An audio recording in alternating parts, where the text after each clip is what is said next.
Hey, I'm Marcus. I'm Atrax. And I'm Nick. We are Working Class Nerds. Cue the intro.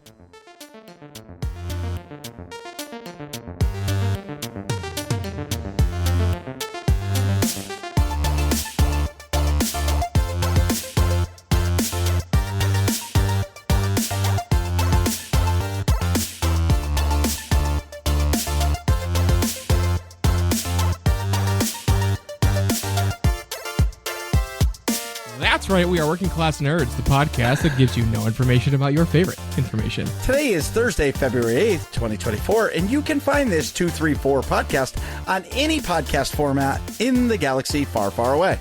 You can also find every single Working Class Nerds episode on YouTube. Just search for the Working Class Nerds podcast or go to youtube.com/@workingclassnerds. Click on playlist, click on Working Class Nerds, and boom! You might even catch us live every single Thursday because Marcus has figured out the multi-streaming thing. And you can watch me play video games Tuesdays, Saturdays, and Sundays at kick.com/MarcusB814 and twitch.tv/MarcusB814. You can watch me play video games every Friday night at 9:30 p.m. Eastern Time at twitch.tv/A_Atrax.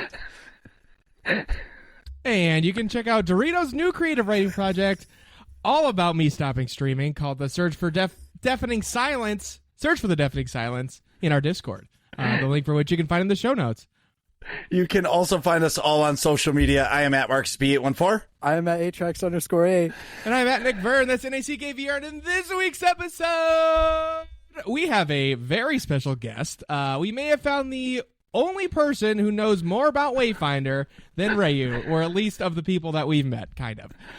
Snarf is the community manager for Airship Syndicate's Wayfinder, also known as the Nerds Community Game of the Month for September 2023. So welcome to the show, Snarf. And what have you been up to this week? Well, hello there. Thank you very much for having me, guys. I've been wanting to do this for a while, so I'm glad you caught me at a little bit of a downtime. God, what have I been doing? I have been dying in World of Warcraft hardcore. I have had 30+ characters die in the last 2 weeks, and it feels really bad. But we have Season Discovery 2 out as of today, so I've been getting my grind on in there. I got a 27, what was it called? 27 mage, and I have like 3 other 25s ready to go as well. So that's what I've got going on in my life. How long does it take to get to level 30 in hardcore? Too long. Yeah, the first one felt really bad. I'm trying to do on a warrior, so that's even more painful because it's so painful to get past those like first 20 levels, I want to say. But yeah, when you get into the 30s, you feel like you finally broke through, and then freaking murlocs happen, and it's real sad. So that's the story of my life. Yeah. Yeah, that happened last night. It was very unfortunate. I alt forward right quick. Yeah, level 30 is like days of playing. Just gone. Yeah, I think the first time it was like 5 days of like total in-game time. So like 24 times 5, like actual in-game time. And then the second one was way faster. It was just like, I think I was actually closer to like 2 days of gameplay. But you know, it's hardcore. Just gone. Yep. It's what it's there for. Makes it count. Which I actually really like. I like the intentional, you know, every pull, you got to have your wits about you, or otherwise murlocs happen. Wow. Yeah, you need to know like everything about the game in order to make it in hardcore for sure. It's fun though. It's cool.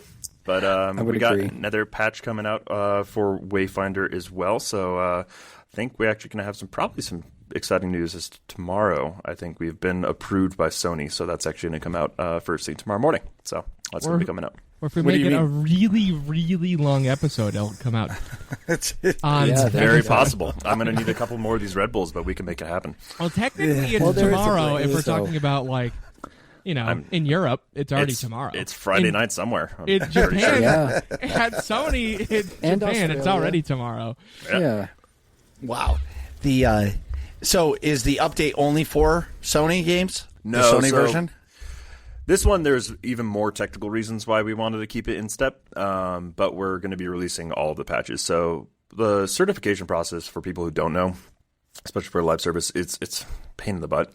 So the more platforms and more consoles and more, parties that you have to be working with, you have to be submitting the patch to them. It has to go through their certification and their kind of QA. And then you basically are waiting on their team. And we have not a lot of insight as far as you kind of just send it and then you wait. And it's either approved or it's not. So Sony, we've been waiting on approval on that, and we've got the thumbs up, so we're good to go tomorrow morning. But the Steam patch is always a lot faster. They technically have a verification process too, I think, but it's much easier to just you send it and you basically get a response back and you're good to go. So what we're saying here is the PC still is the master race. I'm not going to ostracize any of my fantastic community out there, regardless of what platform they want to be playing on. But yeah, I basically exclusively play on PC. Very nice. Yeah, same here. So except for Elden Ring. I played Elden Ring exclusively on PS5, and that was a lot of fun. Oh my god. I'm playing that right now for the first time ever. I've never played a game like that before, and it's pretty bad. It's fun to watch, though. What? No, it's good. No, Marcus's learning okay. curve is bad. Yeah. He's having a lot of fun. Okay. I'm loving the game, absolutely loving it, but I'm terrible at it. Good.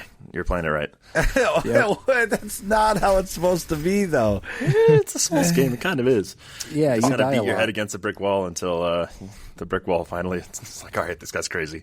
Well, it happens. When you get smushed by something and you're like, I don't even get it. But I feel like last year at PAX East, when we were there, I picked up a controller and I played it, and Atrax was recording me, and he saved it, and it's still funny to this day because I just died. I was like, it's not fair. It's just not fair. And I still, to this day, 40 hours into the game or 50 hours into the game, I still feel that way. It's just not fair. And it doesn't stop. Just wait till you get to Millennia, and it's that is a fun boss. Yep, it gets worse and worse and worse. Oh, Less yeah. fair, but more fun. So tell everybody what you do with Airship. Oh, with Airship. Okay. That's exciting. So I am the community manager. So that is a very simple title for a pretty broad breadth of things that I do. But my main function is to be the liaison between the public and the development team. So a lot of what I do is, one, just kind of be the mouthpiece. So if people have questions, I want to be there to kind of answer them and give them the kind of source of truth. Do a lot of the public-facing stuff. So obviously talking with fantastic people such as yourselves, doing the podcast, doing all the marketing. Got to voice act the trailer and all that stuff. Went to Tokyo Game Show. If launch wasn't as crazy as it was, I was going to go to Gamescom and just trying to be out there in the world, spreading the good word about Wayfinder. And then on the more technical side, it's about, compiling all the feedback. So if I'm getting a lot of feedback about balance or bugs or game-breaking issues or, people's thoughts on MTX or ways that we can adjust the XP grind or loot drop tables or messages not being as prevalent as they want to be, all that sort of thing. I compile that and send it to the dev team, and then kind of keep tracks with the dev team like that, and kind of give feedback on future content and more just like a temperature gauge for, if we have new features coming out. A lot of people will come to me and be like, hey, what do you think people will think about this? And I'm like, maybe this, maybe that, and we'll find out. But that is my job. That is my job here, and it's awesome. What would you say your best platform for communicating with the community is? I'd say Discord 100%. So definitely, it's a double-edged sword, being as transparent and just like in the thick of it as much as we are. Just because we get the freedom of, which is really unique in a lot of businesses, but especially in the gaming industry, where it's just a little bit more dangerous to be as open and just like open line of communication. I think it's the positives outweigh the negatives, but we're pretty straight shooters. I can definitely be a little bit of a sarcastic asshole, and I get slapped back for that a little bit, but it all comes from a good place, and we're here to, try to just make people have fun, because ultimately we're in the business of making games, and games should be fun and real, and just kind of peel back all the BS a little bit. So that's Discord is where we live and meme and make fun of each other all the time if you want to join the fun. I'm in there. It is definitely fun. I'll peel back the curtain. About 3 hours ago, there was a heated working class nerds text chat back and forth, and it was hilarious. And we all three of us, Nick, myself, and Atrax, are all snarky, sarcastic dudes, and it's actually pretty funny because we're talking mad amounts of shit to each other, but at the end of the day, it's all out of love and it's comedy, and we come here and do this. It's just I understand what you're saying. Before everybody can get into it, can you tell us about what Wayfinder is? Yeah, so Wayfinder is it's our own unique IP, and it's kind of like our love letter to MMOs in a sense. So it's early access right now. We launched early access back in August last year, but it is a third-person action RPG. So it's going to be character-based and very collection kind of driven. So similar to akin to Monster Hunter or. Definitely has some Warframe elements and kind of grind aspects to the game as well, but it's a big fantasy RPG that you go into a world that's kind of being thrust into an unknown enemy force has kind of taken over and corrupted the planet called the Gloom. And your job as a Wayfinder is actually somebody who's died and has come back from the dead, is to figure out what to do to push this gloom back and kind of recapture civilization and become more powerful in the process by capturing memories and pieces that the gloom has destroyed. So you're basically going out there, saving the world, and pushing back this entity called the Gloom and exploring what has been lost over the last couple of years. Awesome. There it is. That sounds great. I mean, cool. I bet you guys have never even heard of it before. Nope, not just hearing about it now. No, I'm not sure in that quite description, but that's true. That's true. I just awesome. I just go and kill things, try not to die, and don't stand in the giant puddles because the game is completely ranged friendly. Melee, not so much. I just go in and drop venomous clouds. Dude, why do you got to bring her name up? Like, no matter what I do. Fun. Yeah, I can't even get her. It's fine. It's fine. So, Atrax, what have you been up to? Well, I'm very happy to be back after, I think this is 2 weeks now. Yeah. I was part of the Counter-Strike Confederation draft, good old CSC. Got drafted to the CSC.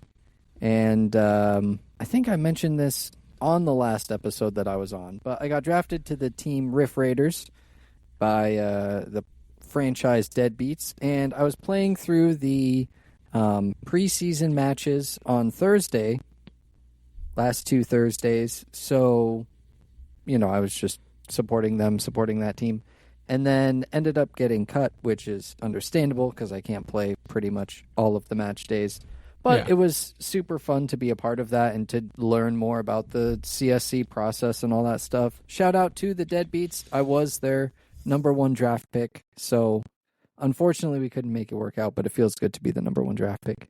Anyway, now the CSC season has started. Match day 1 was this past Tuesday, I believe. Or no, it started today. I'm sorry. Match day 1 was tonight, and everything is going great. I haven't checked the matches. Obviously, we're in this interview having a wonderful time here, but no doubt looking forward to checking the scores after the show and all of that good stuff. Also, Steam Next Fest has started. That's hard to say. Steam Next Fest.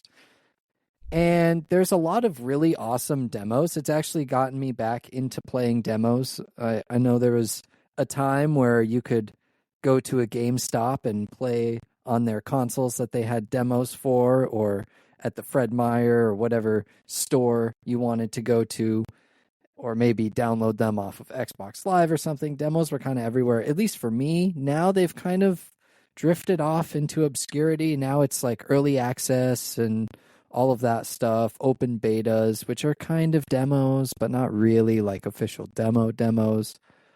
But Steam Next Fest has brought some, and I've been having a good time. I played one that honestly not so great. at least for the demo, is called Chasmal Fear.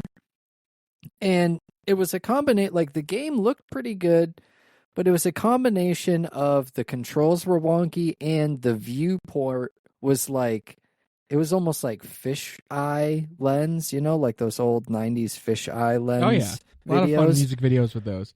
And I understand that the POV is supposed to, they even advertised it in the game, it's supposed to be like a helmet cam, chest cam recording.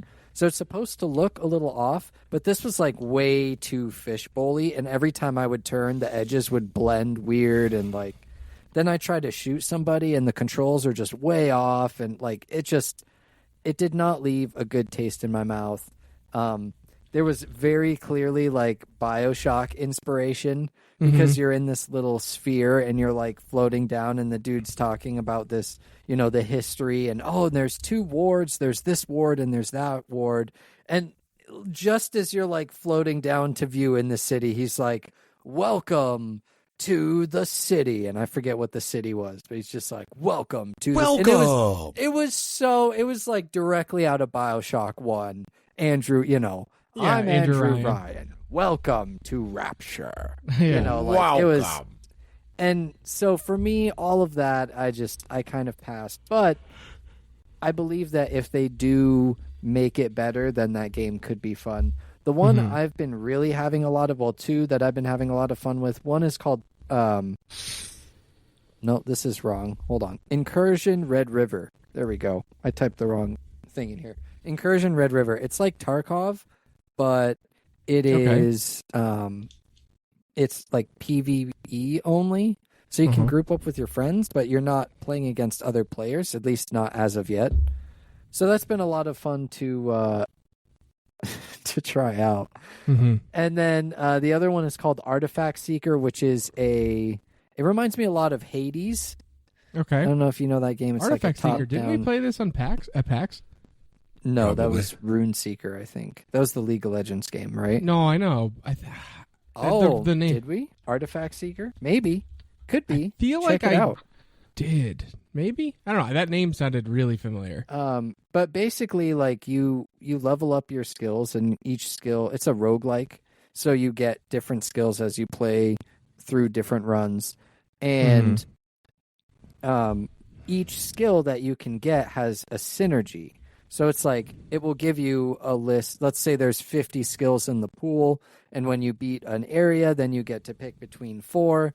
And each of those skills has like 2 traits, and all of those traits will work with each other. So you try to pair skills with the same traits so that you get better, like they all work together in harmony. Yeah.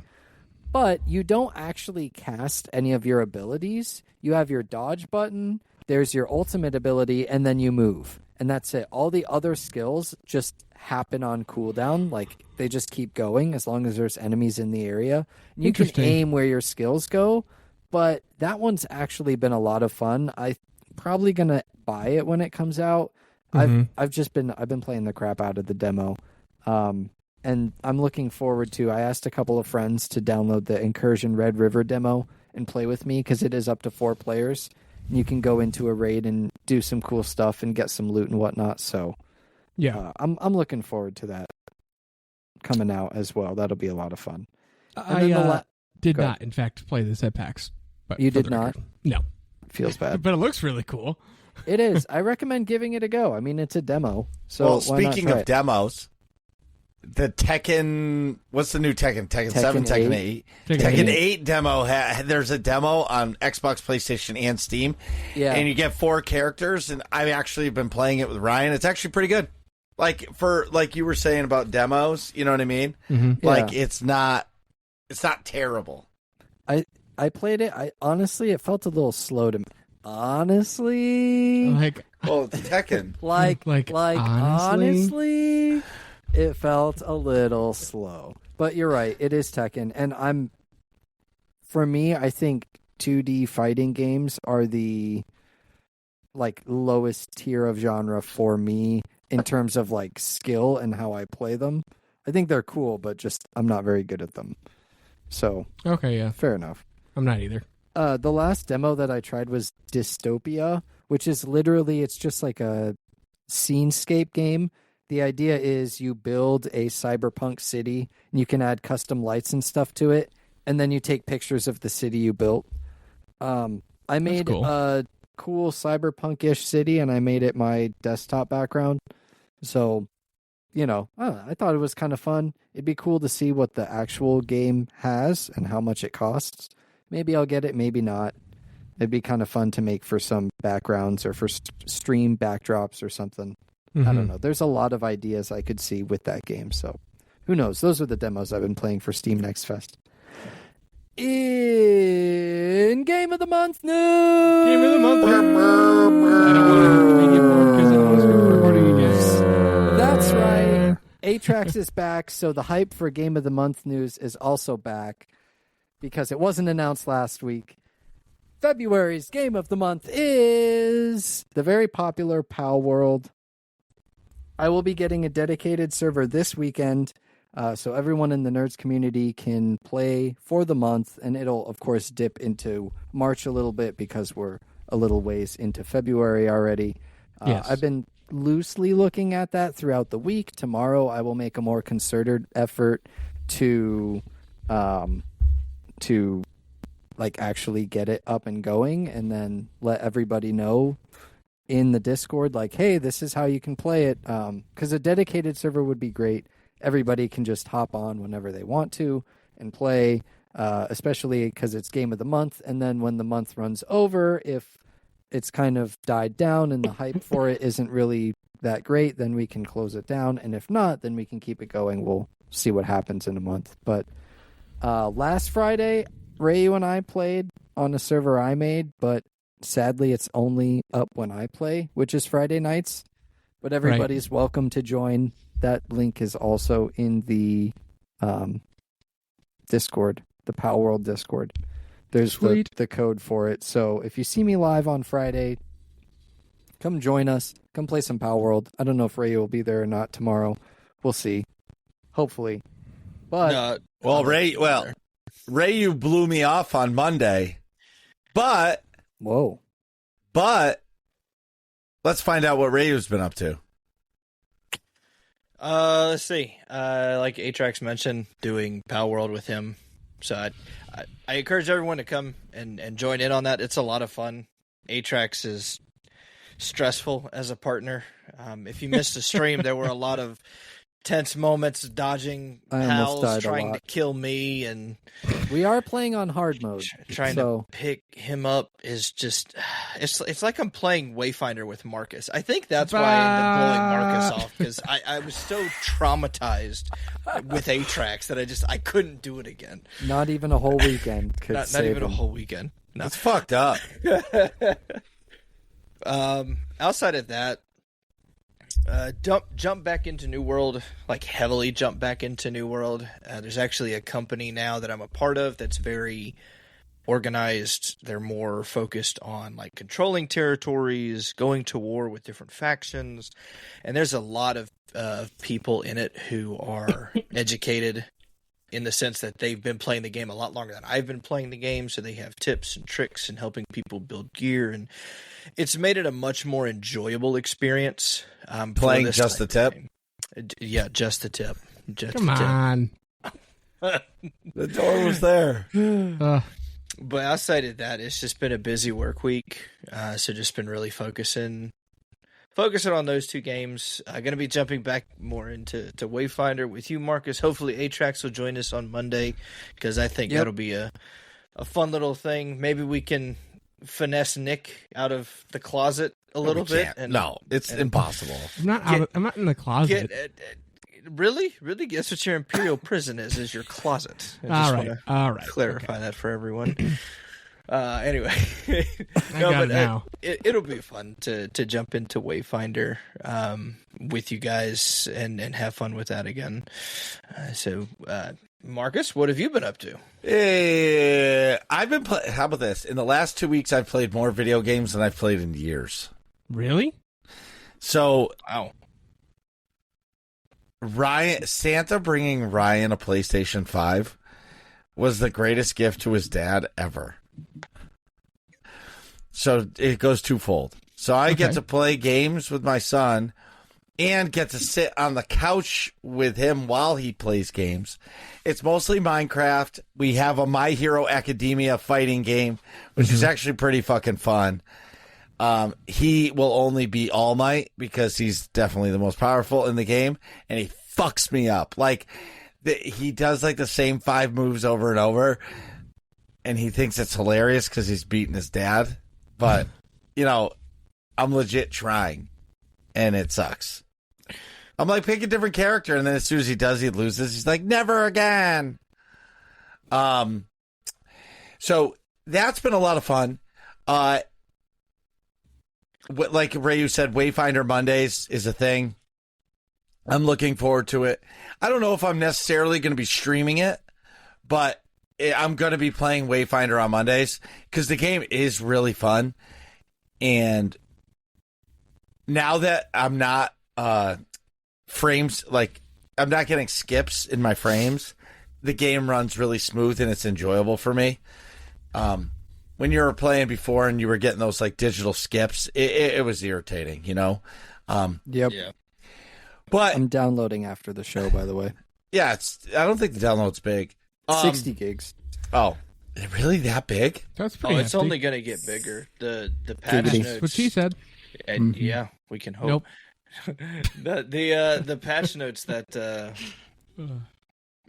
were mentioned, the second expansion he's talking about with the big Frost March and everything, that it has been confirmed that it is going to be double the size of the current open world area that we have. So like that's a whole, like, it's 60 gigs base game patches and all that. I can only imagine it's going to be even bigger. Awesome. Yeah. So it's so funny that I'm getting to a point in my life where I'm getting to play games a little bit more, even if it's not the exact game I want to play. And Nick is playing less games than he has ever. Like, it's funny. This is just bullshit. It's like we're living in the It's not upside even down. fair. It's not fair. It's not even fair. It's not even fair.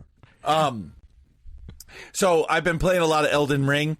So I made it to, I did something at like Carrion Manor, which is in the Liurnia of the Lakes or something like that. And when I did, I ended up in this thing called the Altus Plateau.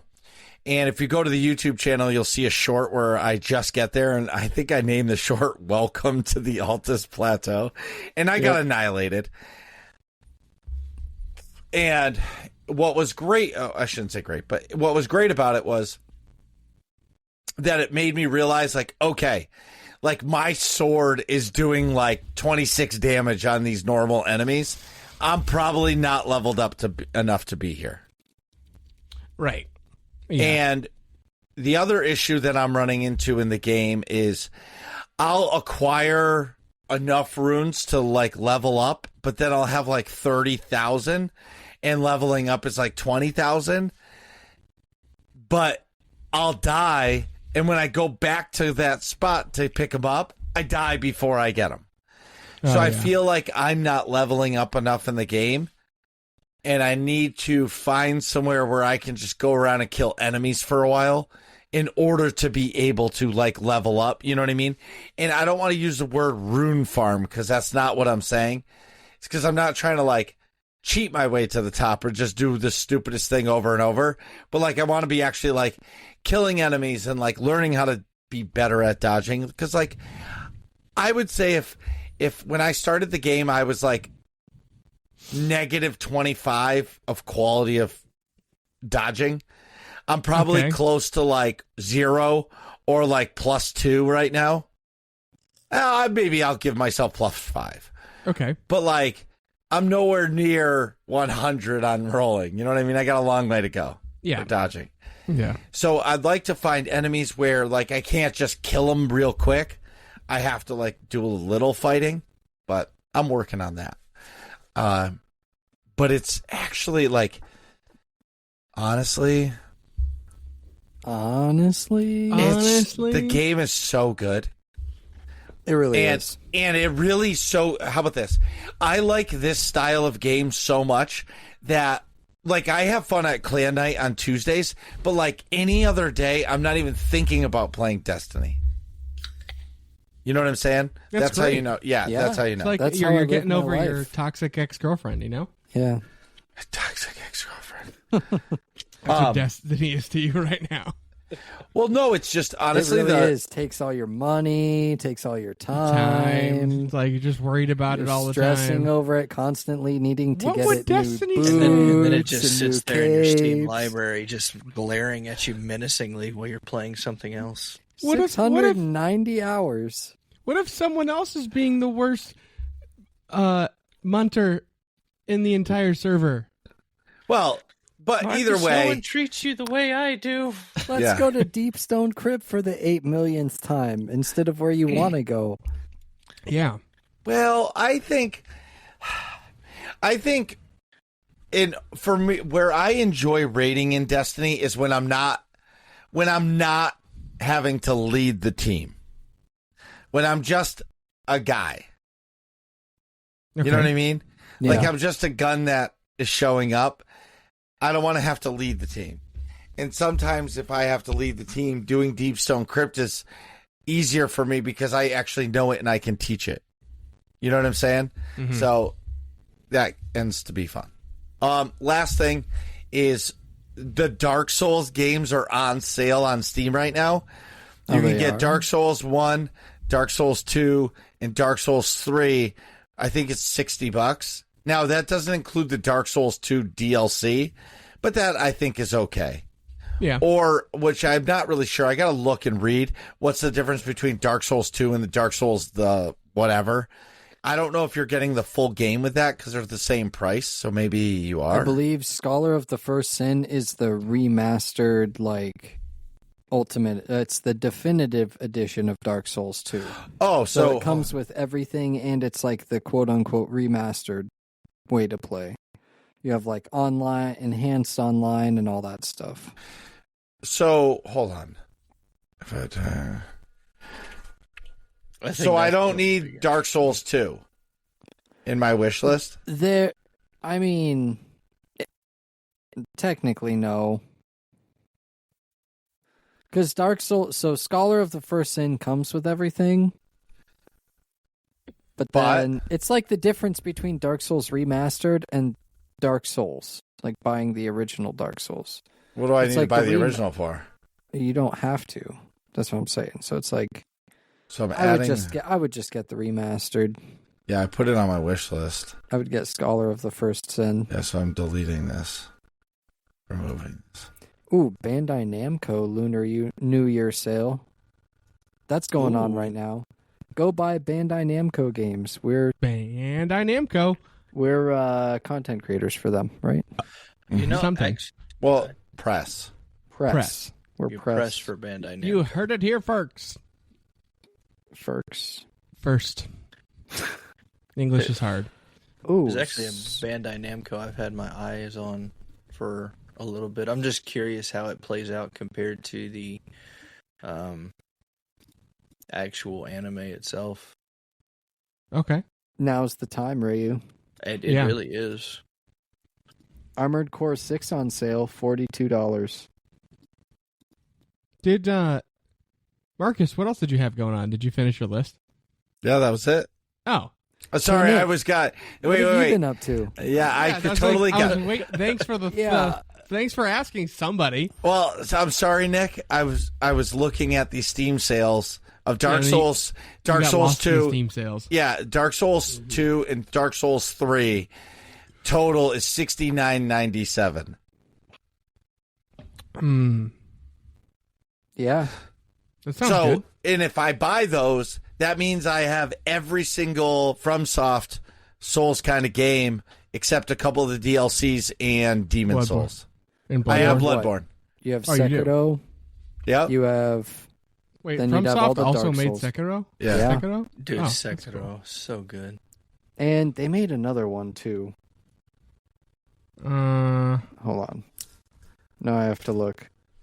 Well, all I would have to get is Demon Souls, but the word on the street is Demon Souls is coming out for the PC. They're going to port that PS5. If you have Demon's a Souls? PS5, though, dude, that's a dope game. Demon's Souls? It's good on the. I've played it on the PS5. It's good on the PS5. Right. No. I'm saying, no, they completely remade the game.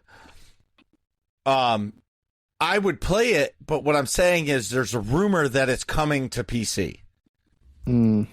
So if Demon's Souls is coming to PC, which I believe it is, because why wouldn't they put it on PC? Yeah. Like, I can see Bloodborne never going, you know what I mean? Because they say that that's the best game out of all of them. But I got a sweet copy of the Bloodborne. In my opinion, Sekiro is, but I can see why people would say Bloodborne is, for sure. Bloodborne was okay. I'm sorry, Nick. I asked you, and then we just started talking about Marcus. He has this weird, ability to just start talking and interrupt, and then we just all go along with it. I don't know I don't know what happened. I'm sorry, Nick. How was like your week? magic. Yeah. It was pretty solid. It was very busy. I actually started reading The Silmarillion, which I've bought probably 6 months ago to I think I said that last week, explain that situation. Like, I'm going to start reading again. And I bought a book that I definitely would find interesting, but I just never picked it up.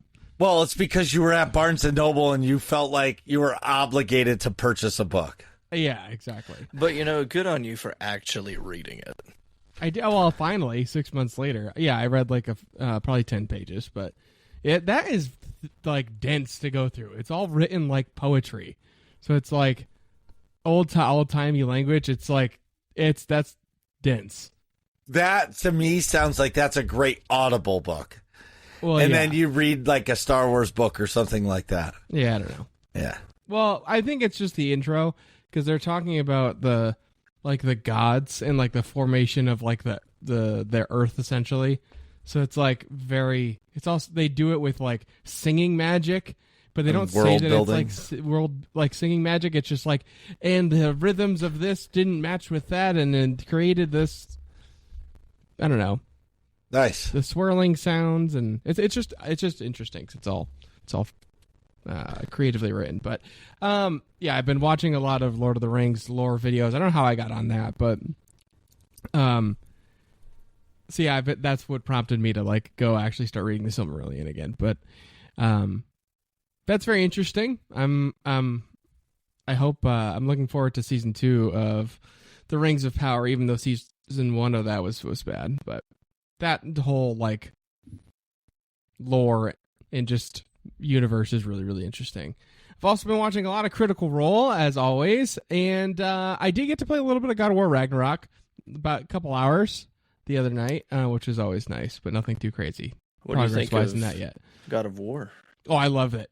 God of War Ragnarok, it's awesome. I mean, the God of War PS4 is also awesome. Mm-hmm. Those are spot on, right up my alley. Single player action RPG. It totally is. That is exactly the kind of game that I like. But that Horizon Zero Dawn, Spider-Man PS4, the Spider-Man, the PlayStation exclusives are definitely geared towards me. I wanted to ask, whatever happened to Starfield? Starfield just sucks. Starfield is bad. Yeah. I was curious if it was going to survive long enough for you to get through it, but is it? Wait. Is it really bad? Yes, it's bad. Genuinely.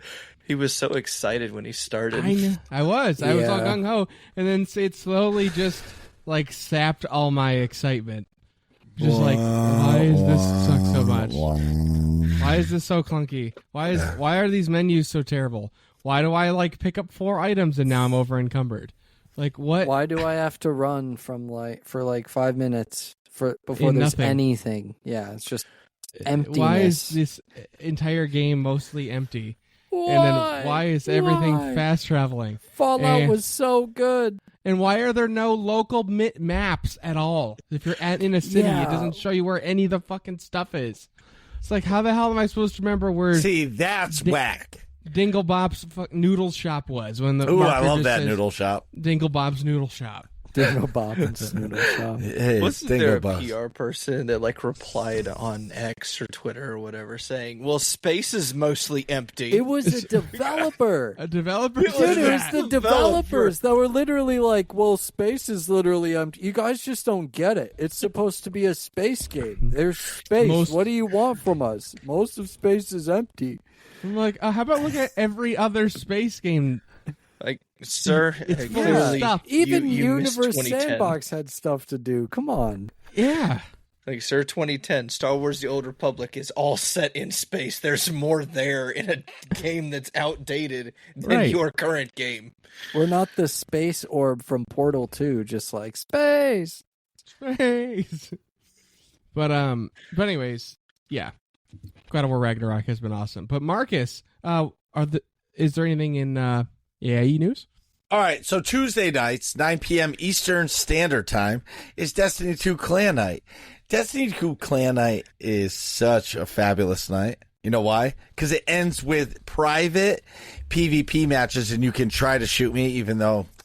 Don't ask everybody else, but because they'll lie to you and say it's not true. But I win every week. It's just... The truth is you that you get can't shoot destroyed. Marcus because someone else already shot him. Oh, rip that guy. But anyway, so I put out a poll this past Sunday, or maybe it was Tuesday, about Clan Night, because I've been thinking about switching the Clan Night to Sundays, just for scheduling reasons, and then it'll allow me to play a little more Elden Ring or a Souls game during the week. But my counteraction to that is when I get Saturdays and Sundays of Elden Ring, like I feel like I progress more in the game and I'm more of in a flow if I'm playing it 2 days in a row rather than breaking it up. You know what I mean? Yeah, no, I get you. And I don't want to have a great night playing Elden Ring and be at a boss that I'm ready to start and then have to start over on Tuesday instead of Sunday the next day. Anyways, also, if all this. Oh, go ahead. I was going to say also too, Tuesday nights, 9 p.m. Eastern, and this is kind of why I want to switch Clan Night, is Star Wars The Old Republic's mandatory fun night, where the fun is mandatory, but attendance is not. So join them as they tour the galaxy and save the world, or worlds. Galaxy.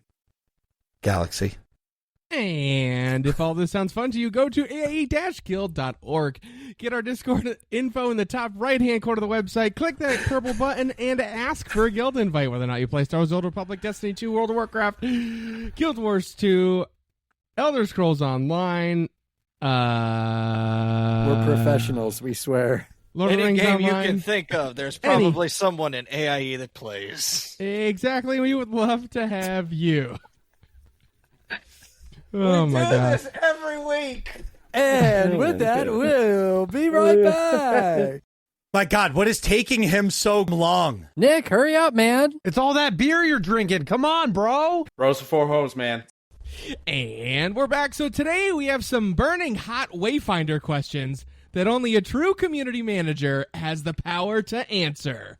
Thankfully, we have Snarf here with us. So first question we got, Marcus. Can you share some unseen challenges of being a community manager? Oh, God. Unseen. So I think it's just the nature of the beast with dealing with the public, and you never know exactly. Things aren't going to go according to plan in game dev, especially. And especially just the last few months of what we had, our golden plan of everything that was going to, fall right into place and everything was going to go exactly as the way you wanted to. Unfortunately, life gets in the way of that, and you just got to learn to adapt and just have, the guiding principle of just trying to do the right thing by, the team and the public, and just kind of go from there. But obviously, that's going to ruffle some feathers when people, expect to have exactly what was, laid out to them, and they have the plan. And if it doesn't go exactly according to plan, if a patch is delayed, if you don't have the content out the day that you said you're going to have it out, or the month you're going to have it out, and you have to just kind of say what you got to say to just kind of keep people informed and let them know what's going on and be honest and just be transparent. It's hard. It's tough. It sucks, and people are going to assume the worst in you. The internet's unfortunately a pessimistic place, and a lot of the times. So you just got to be true to yourself and just got to be as honest as you can. But unfortunately, that is going to frustrate some people out there, and trying to dealing with that is difficult. But we try. All you can do is get up every day and try to combat it. Keep on keeping on. We've been a part of the Star Wars: The Old Republic content creator program for a while, and Jackie, their community manager, actually gives almost the exact same answer as you do about the day-to-day. And it's funny to hear two community managers' opinions, and they're actually the same. They're guys, you're driving down the same highway, just different games. It's the nature of the beast. I mean, yeah, and that's good. I mean, I hope it's good. I don't know. It seems like it's a good philosophy to hold yourself to. But it does get tricky at times, and it does get stressful, but you just got to not take it personally. You got to remove yourself, and you got to understand where people's frustrations are coming from. And if they're venting those frustrations, ultimately that's a good sign. Like, apathy is the true game killer. If it's silent and nobody's frustrated, that's when the hair on my neck starts raising. But if people are voicing their opinions and they're passionate about it and they're frustrated or they're excited and they're gung-ho, obviously we prefer to have the well wishes and, keep doing what you're doing. You guys are doing great. Those help the team immensely. It's not the majority of the time, but, at least that's still a voice, and it's still activity, and it's people, wanting the game to get there. So that's what we kind of go by. Yeah, and you have to also counteract the bad with the good, right? And no doubt there's a lot of good things that come from being a community manager, interactions with the community. So what are some of the other awesome parts about being a community manager? I mean, this is dream come true. As cliche and BS as it is, everybody's going to say it. But it's hard to get into the gaming industry, guys. It's been a dream of my life. Like, I've worked corporate, inside sales, and just freaking awful cold calling and just kind of cutting your teeth in the business that is America, like out of college, and done that for 5 years and worked up through startup and a bunch of other businesses, but like they're all tied to industries that I will do, and they're interesting, and you try to make them interesting. But then at the end of the day, I want to go home and I want to play video games and I want to hang out with my friends and get on Discord and do all those sorts of things. And I get to literally do that as my job. I get to come in and just talk with an awesome community that we fostered in Discord and joke around and meme and, be able to tease the things that I probably shouldn't be, but I get the autonomy to do so. And, the Airship crew themselves is just like a really nice blend of not quite startup, not quite corporate America, and, a nice little balance in between where we get to, I get to be myself. I get to build my own voice and kind of share something that I'm super passionate and in love with the world and help build it, which is, I mean, as a nerd, you guys know, like, what else could you really ask for? Is just having your hands on something, building something that you want to do with like such a fucking phenomenally talented team. It's awesome. Well, from where the game was at launch of early access to today, it feels like a complete different game. It's been a lot. There's been a lot of work, a lot of man hours, and I mean, all I can do is be the cheerleader when it comes to a lot of it. Like, I can help share the feedback, but like the unsung heroes are the guys coding it all the engineers, all of the back end, the networking, the front end, QA. It's like making game dev. It's seriously like orchestrating a symphony. There's just like so many individually talented artists that have to come together in concert and make it all work together. And it's people don't realize like all the pieces that have to come to place to make something work, because one piece that's wrong, one note that's being played too loud or too soft or is missing the beat, the whole thing kind of falls apart. And that's definitely true with a live service title. So getting these bug fixes, getting the server stability, getting, player entitlements and, all the transactions that are going on and loading and character data migration and all that stuff. It's insane. All the things that just need to work together, and if they don't, like, the whole thing falls apart. So it's been a trial by fire, but we're finally coming at the end of it, and especially with this performance patch coming out tomorrow, we're hoping people are going to have a much smoother experience and just get to enjoy the game for the game rather than being distracted by all the other crap that unfortunately is just part of the territory. Well, that's the nice part of having an early access game as well, is you get to see the game in real time be played, and you're fixing the bugs as you're going through. Yeah, I mean, that's always the goal. I think, unfortunately, and just kind of the nature of the beast, it's kind of like Kickstarter in a way. It's just like, as time has gone on, when people hear early access and just like everything seems like it's early access these days, and there's just like a huge spectrum of like what is an early access game. So when we're, really making this as an early access game, and we want it to be like, hey, we're going to be changing a lot of things when it comes to the balance and making sure the systems work that we want to do, and we haven't even implemented a lot of the systems that we want to be in the full part of the game. People sometimes have the expectation that like, oh, it's an early access title, but it's a full game that you just get to pay to get early access to, rather than it being like a beta or an actual working title. So it has its benefits, but it's also it can rub a lot of people the wrong way, because first impressions are really, really important, and we don't take that lightly. Yeah, for sure. And I know that when the launch happened and everything, I can't remember how many times it was a constant message floating around about what is an early access game in the Discord. And I think I saw that definition posted, and to the point that I would go to bed and still see that definition.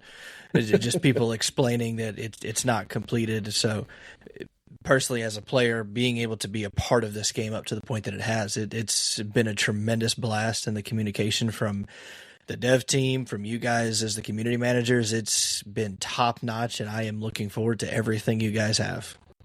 Okay, well, we knew it could be smoother, and we are incredibly grateful for the patience that really good fans such as yourself have had. So it would not be in the state that it is right now if it wasn't for people like you who have been helping and giving us that guiding light and showing us what we need to fix and helping us get there. So and you really, guys really appreciate it. And you guys also got a real kick in the rear partway through your early access release when the publisher decided to back out on you guys. Yeah. It's we were talking about earlier. You don't always know what life's going to throw at you, and that's a huge freaking curveball. Thankfully, our leadership team has the foresight, and we were pretty successful laying the foundation with Ruin King and Dark Side of Genesis and Battle Chasers and our previous titles. So we'd already, established ourselves, so we weren't reliant on just, that one source of basically revenue to keep the train alive. But we did, It did take a lot of us by surprise. Basically the same, I think we found out like internally the same day, basically the public, if not the public finding out before us because of media leaks or whatnot. So it was a huge kick in the butt. And we're still navigating it. Still trying to figure out exactly how to transition everything, because there was a lot of the relationship between publisher and developer. There's kind of roles and responsibilities that are divvied out between the two parties, and they're not insignificant. So learning not only to navigate development of a live service title for the first time in multiplayer and all the other things that come along with that, trying to learn how to do the publishing aspect of it as well is it's definitely a steep learning curve. So we're still learning, we're still getting through it, and I think we were able to, hopefully demonstrate some of the benefits of having it all in one house pretty soon after. I think we had some of our biggest updates like immediately after that news, and that was just like, even like in the process of when it was happening, we were just like kind of taking the reins and we're like, hey, we need to get stuff out faster. So we were starting to put out some of the pretty major patches, and I think the 2.0 or the 0.2 was a huge milestone because the team was grinding to get all those changes out. And I mean, we were joking about it in the Discord about just how many Jiras and change notes we had in there, and it was like 70,000 words worth of patch notes Wow. that we got out there. Wow. And it was 2,000. I love somebody to look it up and see if that was a record for just like a patch notes out there. But getting that stuff out there faster without having to deal with the red tape of just getting approval through all the different layers and steps. Like, yes, it's nice, and yes, it's good to have that kind of process and security with like a publishing partner, but it does add friction. So there's definitely benefits to having it all in there at the house. But a lot of stresses that come along with it as well. So we're learning to navigate it. We're trying to get through it. We're still wrapping up some details. A lot of people thought it was just like an instant one and done. In this line of work with this amount of, people and bodies behind it, it's never that simple. And it sucks because they let go of their entire publishing division. I understand that they have, they had a change in leadership and they had a change in direction, and publishing wasn't something that they wanted to pursue, but that came at the cost of a lot of good people and a lot of our plans. So it's tricky. But just for the record, I think you guys are better off because since the publisher was gone, I don't get any clipping anymore, and it's great. Yeah. The game runs so good now, and I love every minute of it. And so I say, hey, Airship steps it up for me. You know what I mean? Cool. Well, I'm glad to see it was noticed. A lot of work, especially that 2.0 patch was insane. But when it comes to performance specifically, I'm excited to try to capture play it tonight before that it patches. I think it's 10 CT tomorrow is when we're planning on putting it through. Try to do a mental snapshot of just how smooth it is and kind of what those performance gains are going to be for tomorrow, because it was pretty significant what we're doing with the lighting, with the textures that are loading in, and then most importantly, just how character data is transmitted. It's going to make some pretty significant improvements to performance. Awesome. Well, we like to break these question segments up with some more lighthearted questions. Atrax, did you have a question you want to ask? A little more at Mr. Snarf here, or excuse me, Sir Snarf. You want me to ask? Lord, I have my plot of land. I've got a 1 foot by 1 foot square in Scotland. Oh, Lord Snarf. All right. Yes. I stand corrected, Your Highness. Thank you. Lord Snarf. Not Highness. I think I am technically. I'm a Campbell, so I am somewhere in the chain. I think I just got to hire somebody to bump off about 400 people ahead of me in line. Yeah. That's funny. Oh, Lord Snarf, we wonder, what is thine favorite game of all time? It's an impossible question to answer. Well, you can give a Mount Rushmore. It can be I could. Oh. the decades long ago or most recent. I mean, I have to credit Tiberian Sun for being one of my OG entries into gaming. Getting a freaking before the days of wireless internet or even broadband internet, getting a phone cable and hooking that up to doing LAN with Tiberian Sun, Command and Conquer back in the day. Oh, yeah. I was going to say, yeah. I had The to do good a quick stays. Google. But Command and Conquer, yeah. Good old Yeah. RTS games. Yeah, hand to nod. Oh, excellent games. So love me some RTSs. I'm still diamond in StarCraft 2 as well. So love me some Brood War. Love me some Wow. StarCraft. Love me some StarCraft 2. So, but RTS is a bit of a dying genre. But shout out to Frost Giant and Stormgate. I've got some high hopes for what they're able to produce for breathe some life into that genre.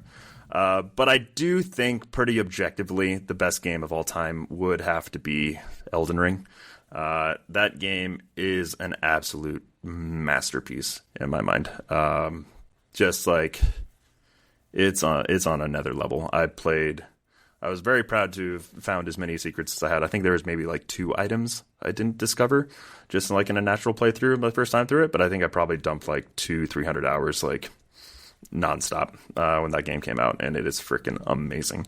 Can't wait for the Shadow of the Erdtree, and huge fans of the Soul games as across the board. FromSoft is on another level in my opinion. I ask myself all the time when playing the game, I am who thinks of this? Who thinks of a worm dragon in a cave that shoots fire and also has a fire tail? Who thinks of that? Or the enemies that'll grab you, the tentacle enemies. that are on balls and swing like giant scythes at you and stuff like that. Hey, let's not go there because I'm not there yet, and it's already scaring me. Oh, I thought you were. Oh, my bad. Sorry. No, you're good. No, you're good. Once I you thought play they were through, in Altus Plateau. they're kind of all over the place. But the I just got to the Altus and realized I am not ready for that area. Is that before or after Caelid? it's up to you. You can go. That's one of the beautiful things about it. It's kind of just That's one a of those good games. point. Just like you could do the whole thing at level 1 if you got the timings down. It's you can go anywhere at any time, and it's like freaking. There's just so many elements to that game that is just like so incredible to me. But yeah, if talking about just kind of who thinks of things and comes up with it, if you want to just having some great listening in the background, Vati Vidya is a YouTuber who goes into the like the lore deep dives of Elden Ring and all the Souls games, and he just does some phenomenal work, and he just things in connecting the dots and like subtlety, and like that's the key word, subtlety, of just like you don't realize it at surface glance when you're just focused on staying alive and doing the combat and all these things, but there's just so much depth to like every single item placement and enemy and their armor and stuff like that. Everything is there for a reason, and it's just freaking, it's art. It's amazing. When I finish the game, it might be the best game I have ever played, but it is probably the single hardest thing I've ever done. Like, I think building a kitchen is easier than playing Elden Ring. And I'm not kidding. I bet you're pretty proud of making that kitchen as well. Yeah, but not like beating... Okay, so I'll give an example. I went into this area, and there was 2 bosses in this dungeon, and I know it's a complete sidebar, but, like, I found a hidden path, and there was an enemy, and he was a jerk, but, like, he wasn't terrible. But then I go into this room, and it's called the Black Knife Assassin. Oh, And all of a sudden, out of nowhere, he pops up and you can't see him. So I unleashed the dogs and they're barking at it. I still died. It was like, okay, I'm not doing this right. when you get him as a summon, that's basically easy mode, though. He's a very powerful summon companion. You can get his ashes. How do you get his ashes? I'm not going to tell you. Come on, you can figure it out. All right. Well, I beat the boss. Spoilers. But I don't think I got his ash. You can. I'll say it is possible. Oh, it's a random drop. No, nothing is random in that game. Oh, Well, I guess there is, but the important things are very intentionally placed and are there for a reason. But you wouldn't think about it unless you think about it. Were you a regular Nintendo, Super Nintendo, or Sega Genesis guy? Started on, technically Super Nintendo and good old, side-scrolling action Mario back in the day. Tetris, freaking legend. But the first real Nintendo experience was N64. So I played the crap out of GoldenEye. If you know how to navigate through the C buttons, then you know what's up. And slappers only.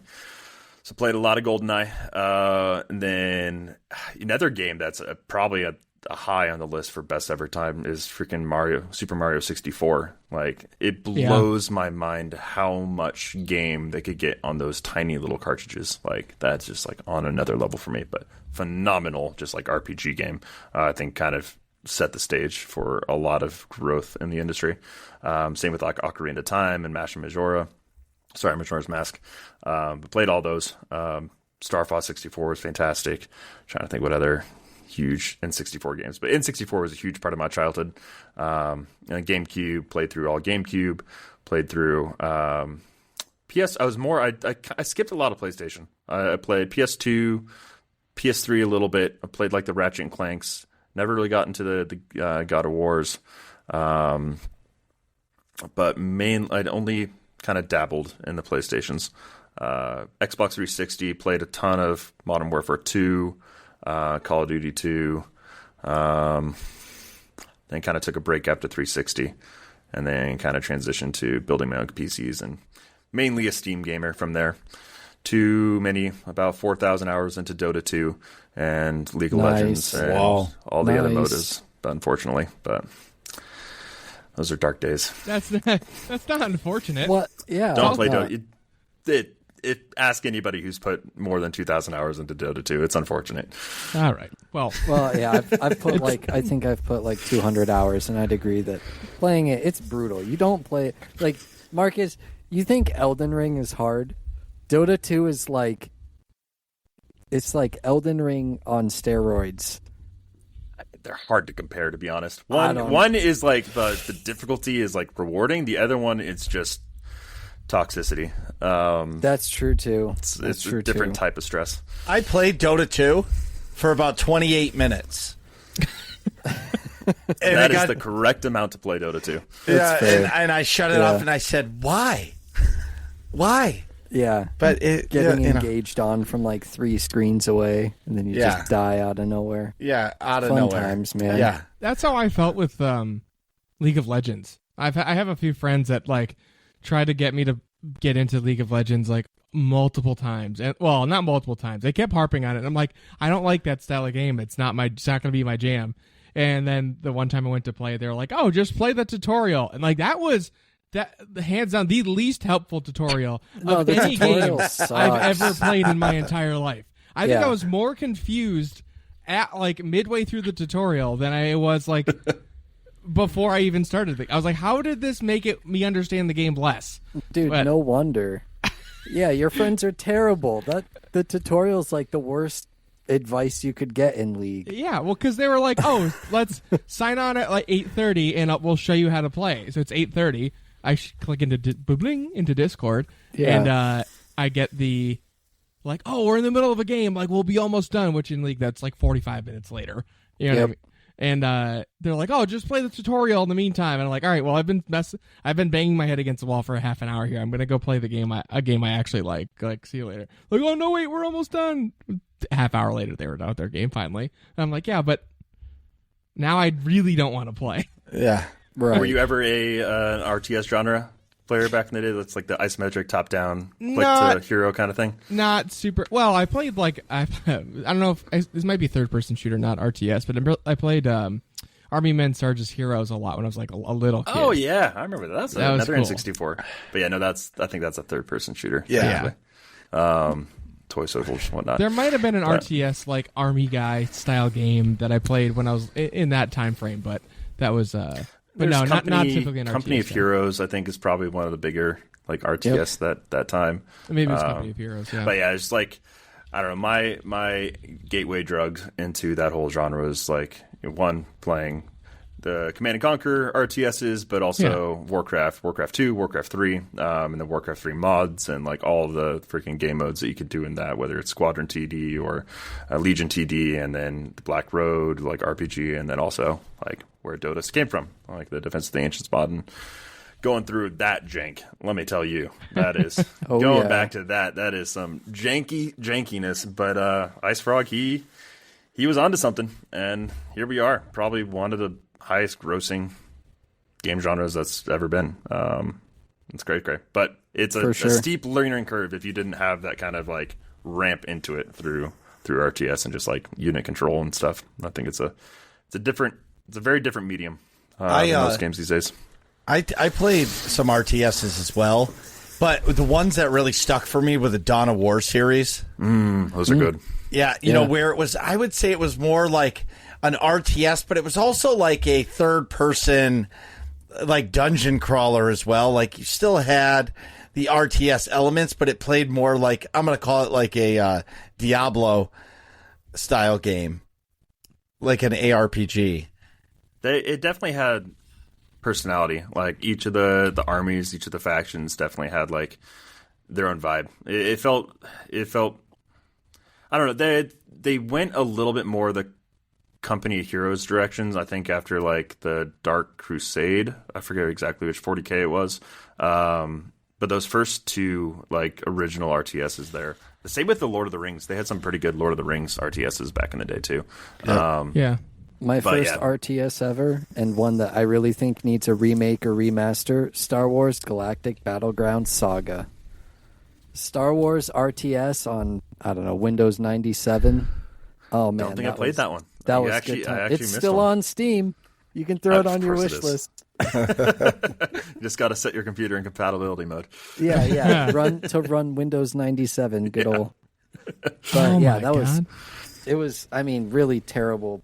Oh, speaking of Windows 97, graphics. I think the gateway drug, and I still argue this to this day, and I'd love to get your take on this. But hot take, the Space Cadet pinball machine, I think, was the gateway drug Oh, for yeah. so Absolutely. many gamers out there without even realizing it.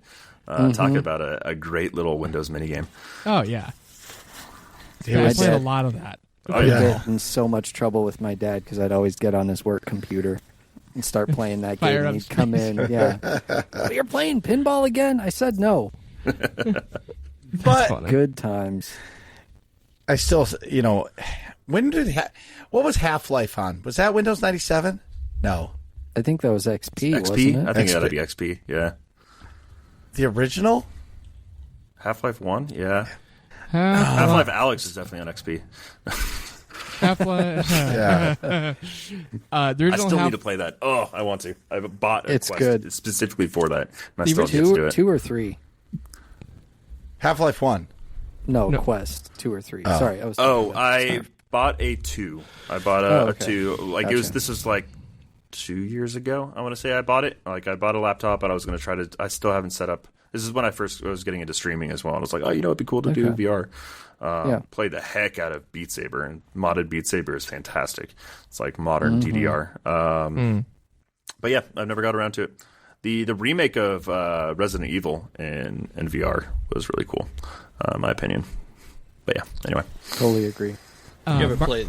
Mark, real quick sidebar, just to circle back. Marcus, the first Half-Life came out in on November 19th of 1998. So maybe it did. play Yeah, on it was Windows 98. 97. Windows 98.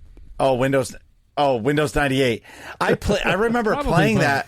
I Probably remember both, yeah. we had a Gateway 2000 computer. No, it was a Packard Bell.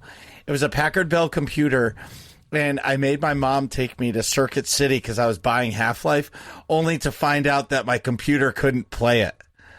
Oh. Tribes was that game for me back in the day. I think we And- were at a Fry's, and it wouldn't run.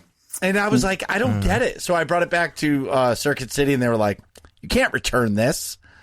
You already opened it. I was like, what do you mean it doesn't work? Sorry, buddy. So I went, and then I started doing some research. We went to the computer guy in Circuit City.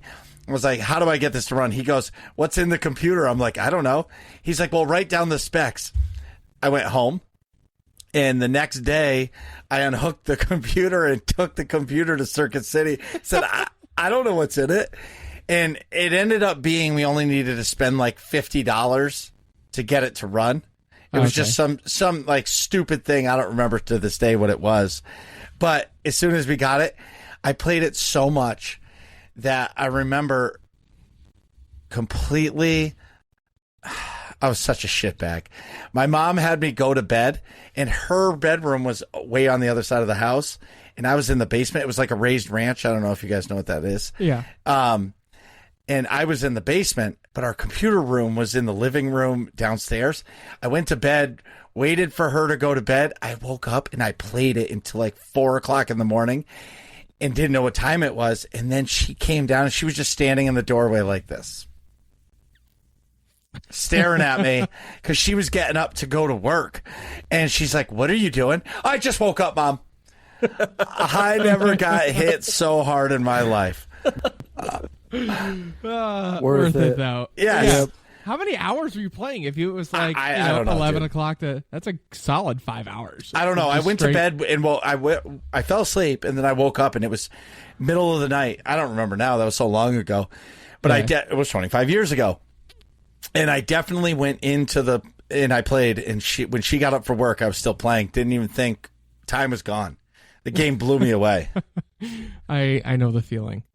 It's a good feeling. Definitely. Unfortunately, more and more rare these days, I feel. But I like, know. you know you're onto something when you just get that like can't sleep without thinking about it, and you wake up thinking about it, and you're just like, when can I get back on? And like, unfortunately, just keep getting 4 games for me. harder. But yeah, Yeah. 4, nice. 4 games for me that have done that.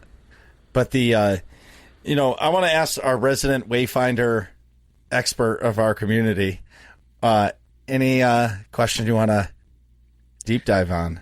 Absolutely. I think to hear from a community manager, what's your favorite moment in Wayfinder up to this point? So, technically, it's not supposed to talk about it because it's in beta. But the whole, some people might recognize like the cog meme, and people just like placing the little emote, the gear emote, whatever it is. But we were doing a stress test during the first beta, and this is the first time, just logging in for the first time and just seeing more than just the handful of names of internal developers and testers that you recognize, just like seeing the floodgate of the world going in there. That was just like a memory I'll take to my grave. Just so freaking cool, just seeing it come to life for the first time. It's the first breath, so to speak. But we were doing a stress test, and we had a lot of people just like doing Congo lines and like emote dances and circles and stuff like by the Gloom Gate and the old Gloom Gate and stuff. And I was like, it'd be kind of cool. We're under NDA. I'll show you guys kind of a secret exploit to get outside of the map and stuff like that. So it was a pretty convoluted jump that you had to like jump and platform onto this like rotating cog, and then jump like on a chimney, and you jump out, and it was pretty tricky. It was like if you did it too early, you'd hit like a ledge and it'd reject it and shoot you out. So we spent I was kind of telling people to come over there. So we had like a group of like 18 random people who'd never seen each other again, just logging in and do the stress test, and I showed them how to get on the exploit. A few of us figured it out pretty quick, and then we'd just be sitting up on the top, just waiting for everybody else to figure out this jump. And then it's a really convoluted, like way outside the map that you can just go for. The whole city of Skylight just becomes like a little speck. I don't know why we had as much collision out there as we did, but it was awesome. So we came up with this whole journey, and it was a pilgrimage, making cog jokes because people couldn't make the cog jump. And then you go through the forest of obscurity because you have these 2D trees that you can't actually see through, and it blocks all your vision, and you're just going blind. So you got to make it through the forest of obscurity. Then you make it up this mountain cliff without falling off the edge, and there's these pitfalls that you'll just fall forever if you go into them. And then there's this huge jump that you can this is before double dash in the air, and a lot of other movement mechanics are in the game. So you had to pixel perfect make this jump over this huge ravine between the two mountain peaks. So you had this leap of faith. So we had names for all the stages that you get there, and you'd eventually get to the peak of Cog Mountain. You had to go through the Cliffs of Insanity, another really ridiculous platforming thing where if you make the wrong move, you'll fall off into the oblivion.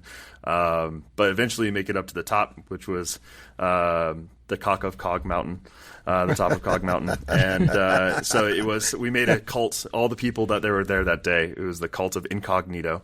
And in order to figure out how to go to Cog Mountain, you had to seek out a member of Incognito. So I actually have a placard. We all made little nameplates, and my quote was a secret member of Incognito. But we just spent for the rest of that whole stress test, we had just learned how to do the bunny hop way back in the day, and we did a long jump competition from the top of that mountain, and it was just an impromptu BS thing that no one on the dev team even knew how to get out there except something I had found out a week before, and we just it's become this whole kind of thing, and now we have trinkets coming out and all sorts of stuff because of it. So it was really special, and a super awesome opportunity just to be connecting with the community and just making something that using the game as a medium for making memories that never would have been planned to exist, but it was just a really kind of beautiful and special moment, and something I'll never forget. It was super cool. Who is your favorite character in the game? Nis. Well, that was quick. Wow. No hesitation. Wow, I didn't- Immediate. Just There are immediate. better characters, but okay. Wow. That's blasphemy. Ding, ding. What's your username real quick? Let me pull up my fan log. They don't need to see how many days I've lost to this game. I'm sure they know. It's funny. I'm sure they know. I'm sure. All those metrics. Are you planning on doing daily login rewards for the game? That's the thing. We're trying to strike the balance between like we understand the need. Like, it's a live service game. We need people to keep logging in and putting time into the game. Otherwise, the game business model doesn't make sense, and we can't pay the bills and keep developing content. So it's a balance you need to strike between being fair, but also respecting the players. Where we're not just like, there's so many games out there that like, no, there's just like it takes it to an annoying level where it's not fun to have to log in to get the rewards and anything like that. So kind of with the job boards is like our approach to doing that, where there is, it's not so much that you need to log in every day. The rewards aren't like so spectacular that if you miss out on it, then you're screwed. But we do want to give like an incentive for players to jump in every day, have something to do. So like the job boards, it does refresh on a daily basis. You get 5 different options that you can kind of choose at your disposal and go and do something. Gives you like an objective for the day. But we want it to be really quick and really easy, but also interacting with the game and not just like clicking a button for the sake of clicking the button and, getting your memory fragments or whatever the heck it might be. So we want people to have incentive to log in, get rewarded if they do so, but mainly just give a reason to actually play the game versus just like, we're going to give you a button for the sake of getting you a button to get you to log in, because it's not playing the game. That's just like being part of a system. So it's a hard balance to strike, and something that we're still trying to refine. But like the weekly and daily jobs is probably our closest thing that we're going to try to do with that. My favorite part of an MMO across the board has always been raiding. Mm-hmm. I love raiding. I love hard mode raiding, even nightmare raiding. Well, in SWTOR it was nightmare raiding, and in WoW I think it's like Mythic or something like that. I'm not sure what their hardest rating is. Mythic Plus. Are you planning on putting raids in Wayfinder? Yeah. So we've the roadmap right now is the Q2. In beginning of Q2, so we're trying to be ambitious and get it out there, and that's one of the nice things about the change in the publishing schedule is like we get to prioritize what players want, and just like you said, rating is a huge component, and we want to have that social system for people to get together and bigger than the three-man dungeons that we have right now, like actually expand upon that. So the plan for the raids is going to be 6-man, and is going to be a full-on kind of raid experience that you can go in and have multiple bosses and really sick loot, and you feel rewarded and you can show off to other players that you've done it, and it's a big challenge that you can kind of get into it. So it's a big part of the late game that we're planning on rolling out, but it's still a little bit down the pipe. It's still in development, but it's going to be sooner now than it would have been prior before.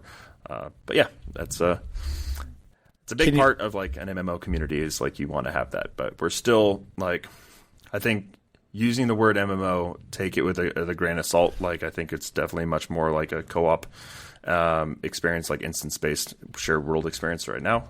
Sure.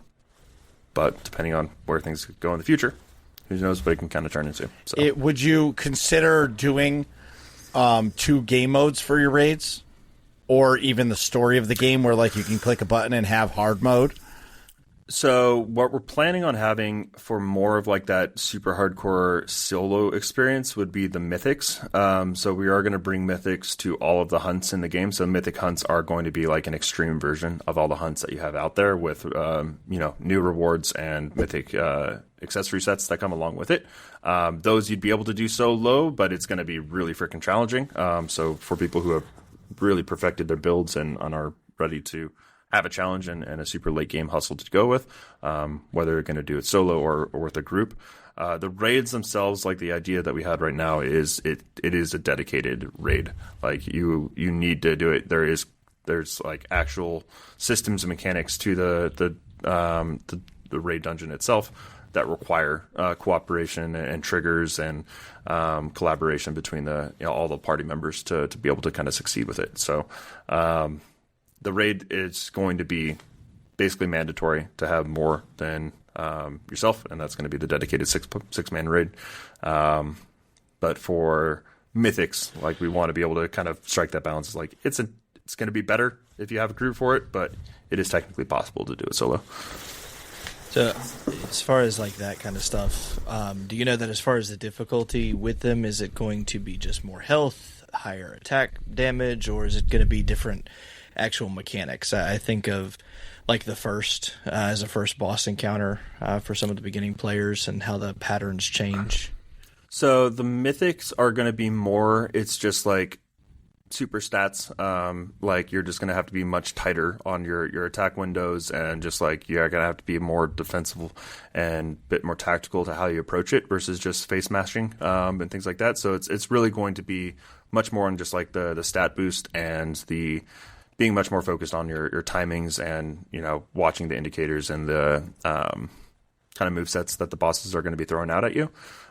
We do have plans for, you know, a type of mechanic that would be more of a mechanically swap of what the experience would be. Too early to kind of talk about that right now. But yeah, so this one, the mythics are going to be much more just like the super hardcore mode.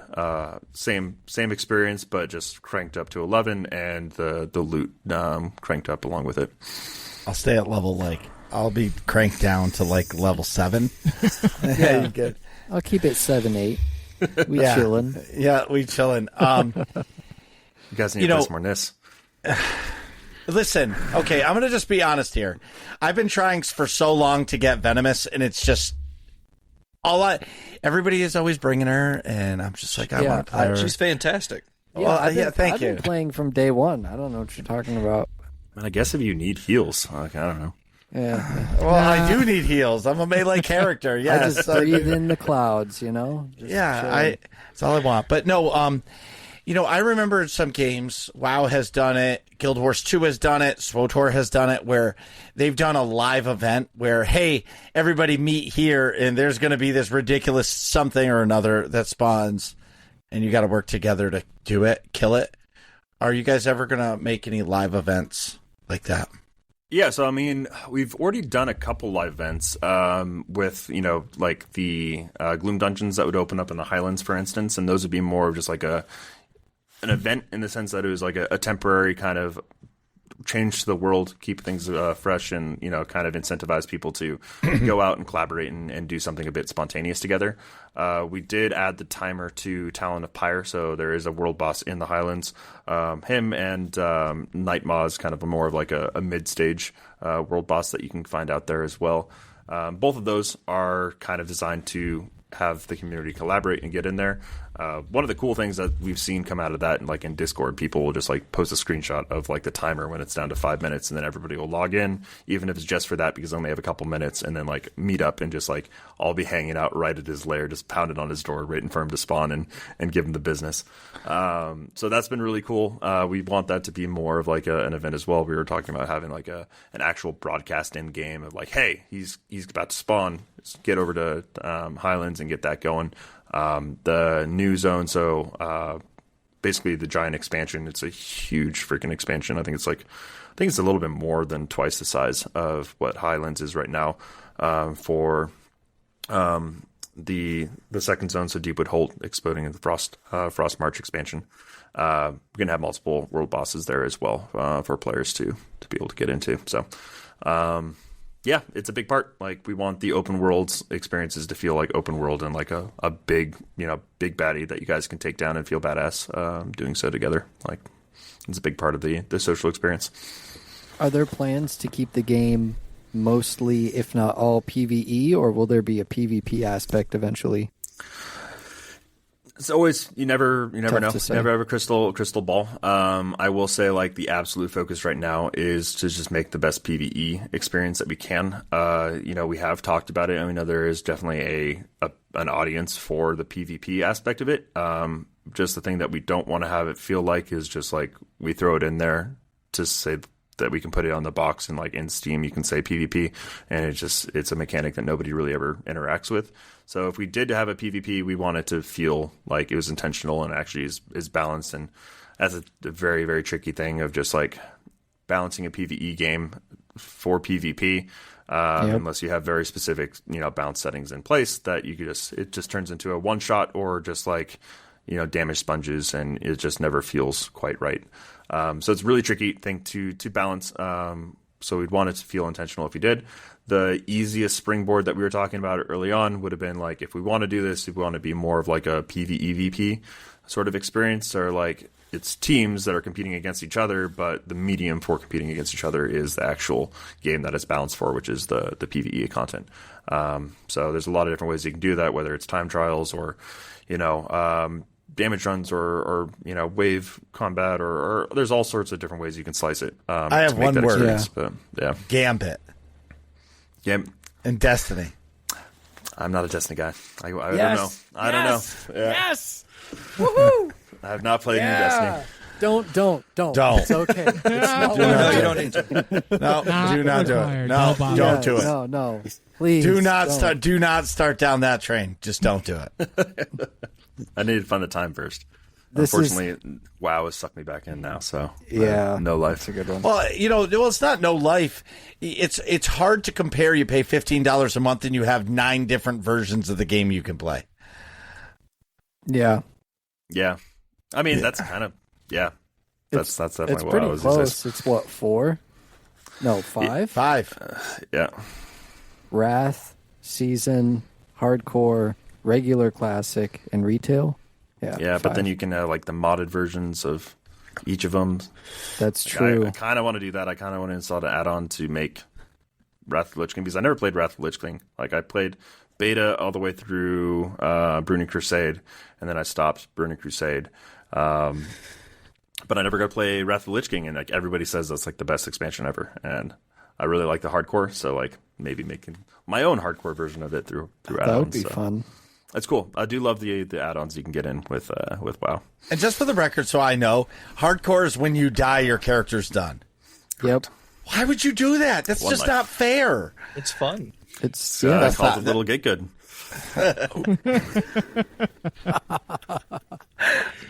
Oh, man. Oh shit!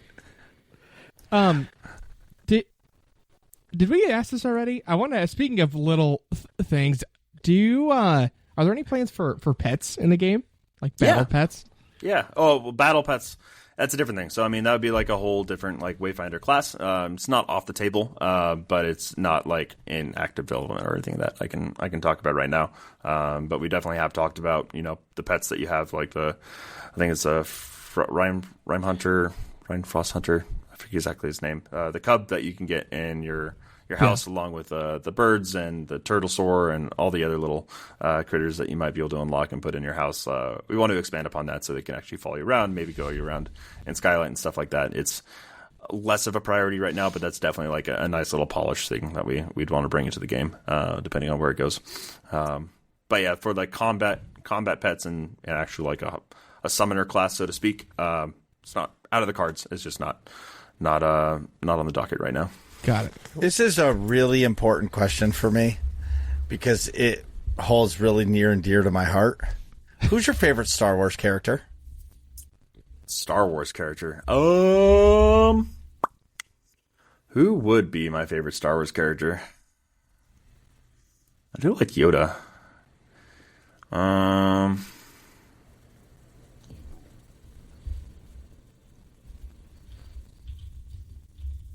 Yeah, it's probably Yoda, in the sense that he's just like kind of knows what's up. He's a badass, but he also just like talks and cryptic, and he kind of trolls people all the time. And he kind of looks like a troll. It's a great answer. Yeah, that's wonderful. And think the so. reasoning. I love it. Yeah.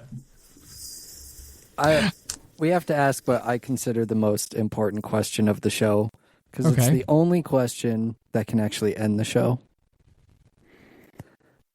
And there are many right answers to this question, but there's only one wrong answer. And again, answer wrong, show's over. We just gone. I was going to save this towards the end, but Atrax is just pulling pulling up. it Well, out of if, fire, you, if you put it at the end, then it doesn't end the show.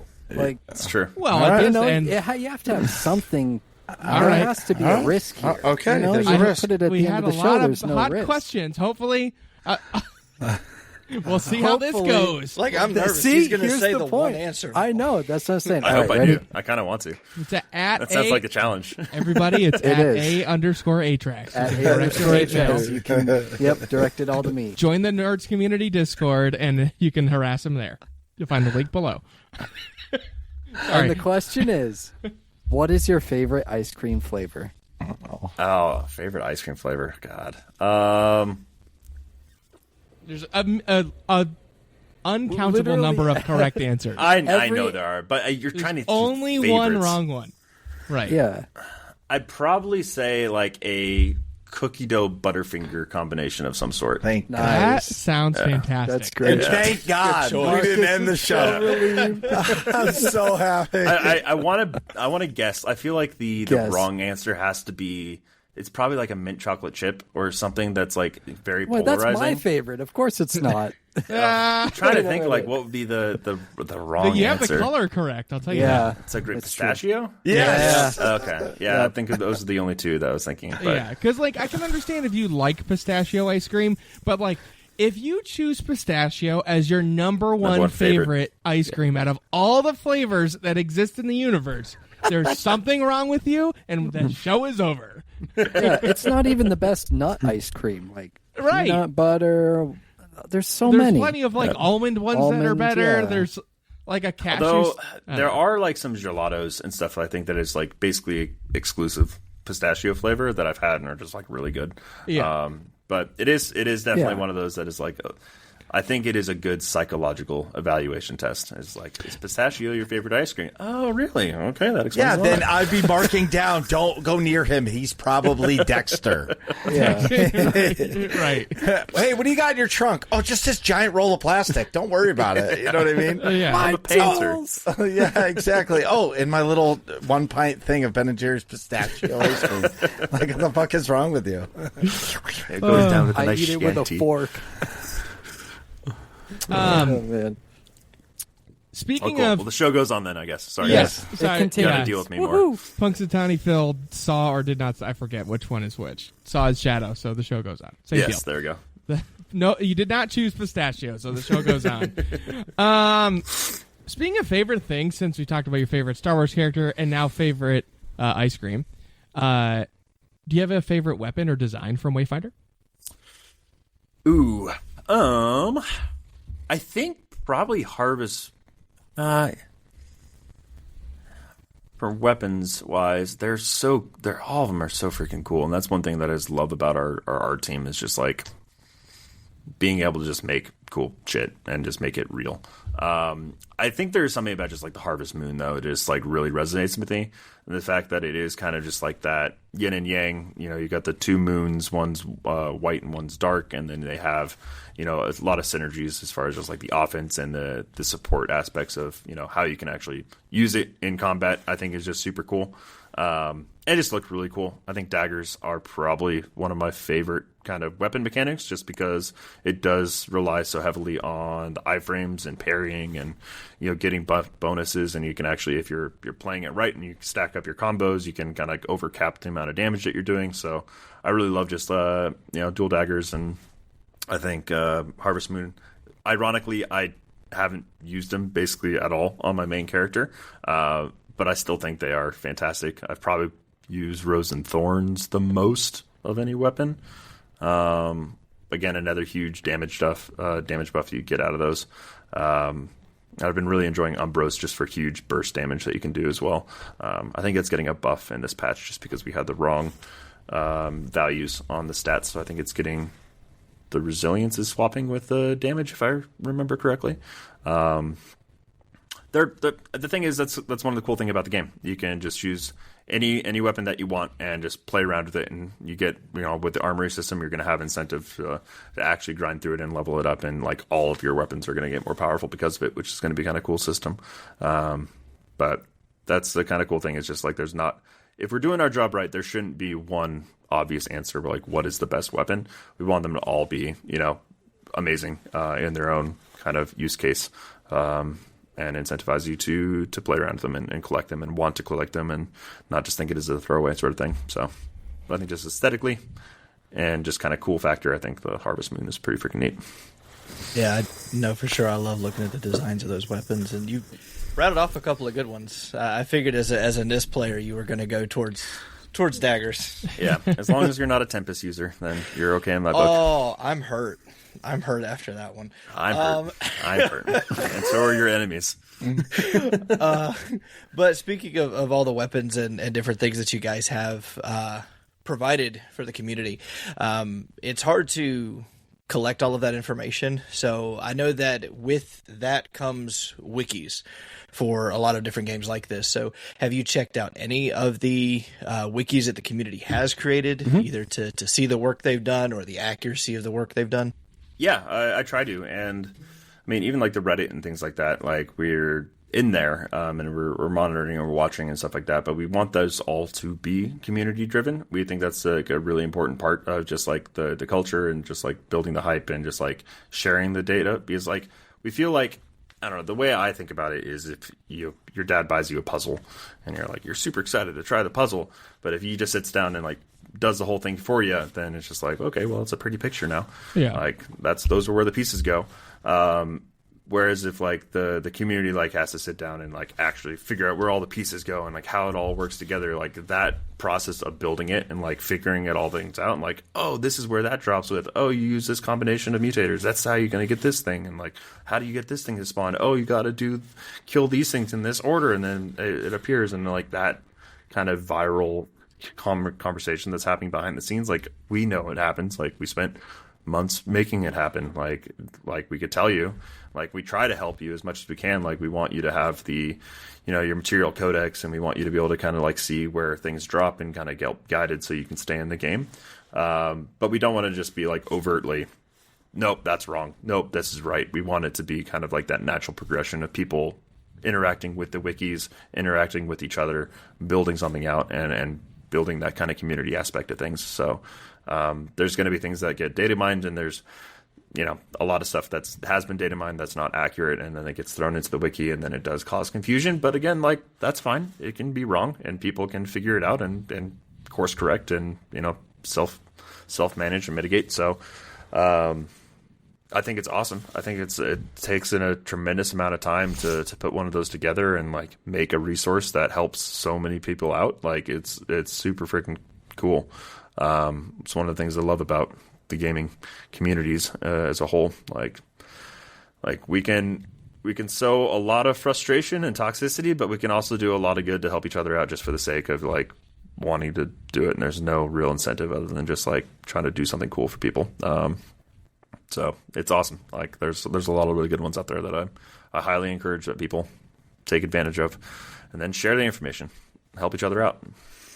I'm a big Space Barbie kind of guy, and I love getting cosmetic armor and really pretty weapons. Or like in Destiny, you can get ornaments for your weapons where it's the same weapon, but it's like a skin that goes over it. Do you guys have plans to be able to do any of that? I mean, you already can. Yeah, we already have one. There's like, so that's the main kind of monetization system that we have right now is going to be primarily cosmetic. So there are lots of different weapon skins that you can equip through that, but we also do want to add it through just in-game. So there's already been a few kind of weapon skins that you can get through purely in-game actions. What about change of armor? So the armor system right now that we have, it's purely cosmetic based, but you can kind of swap it up and mix and match it to make yourself feel unique. And one of the cool things that we just added in, I think it was the 0.2 patch, was the extra 2 slots for the dies. So as you collect the dies, literally every little piece of the armor is mapped to be able to customize to however you want to do it. So you can have 2 Wingraves with the exact same armor, skeleton, but with the dies, you can make them look completely different. One of the things that's frustrated the most out of some, service games is when they release like these really cool looking dies, but it's like 5 new skins, but it's all it is just like, ooh, here's a dark and green one. Here's a same one, but it's white and gold, and here's one that's pink and purple, and it's just like the same thing, and it just feels really lazy. But each one is like $5 if you want to have them. So having the freedom is just like we do need to get paid. We do need to have something that we can sell. We don't want it to be pay to win, so we don't want it to be, gameplay focused. So we can do these really cool things and lean into our art styles, and give something for players to buy if they want to support us and can pay the bills so we can keep bumping out content. But we do want you to be able to have your expression in there, so you can be able to mix and match it however the heck you want to do it. Maybe I didn't ask the question correctly, because what I meant is, like you were talking about Wingrave, what about a complete different armor look? Yeah. So I think a good example right now, Nis has some really good ones for her. It's not Dragon Dancer, Astra Dancer, I think it's the name of it. But that's a Nis skin that she actually transforms her whole body into kind of almost like a dragon scales, or like take over her normal abs and things like that. And she gets like a spiky hood. And then also is part of the Exalted pack, but you could get her Shadow Nation set, where it's really kind of like a robust, big horns and flowy chains and things like that into her outfit, but completely different from her normal, more like kind of, I don't know what the right word would be, kind of tribal, flowy sash look that she usually has going on. So that changes up pretty significantly. We do have a new skin. I think we've teased off of like the samurai skin for Wingrave, and a few other ones. So yeah, we're going to have, complete item sets awesome. that change everything up. That's me. And then you can even change like individual components. So you can mix and match, pieces of one set to another set. So you're incentivized to collect all of them. And there will be ones that aren't purely based off of MTX. So like if you do complete a raid or whatever might be in the future that's super hard content and you want to show it off, like if you have that one, pauldron, like you could show it off to the rest of the world that like, oh yeah, he's a badass, and mix it with whatever your favorite set would be.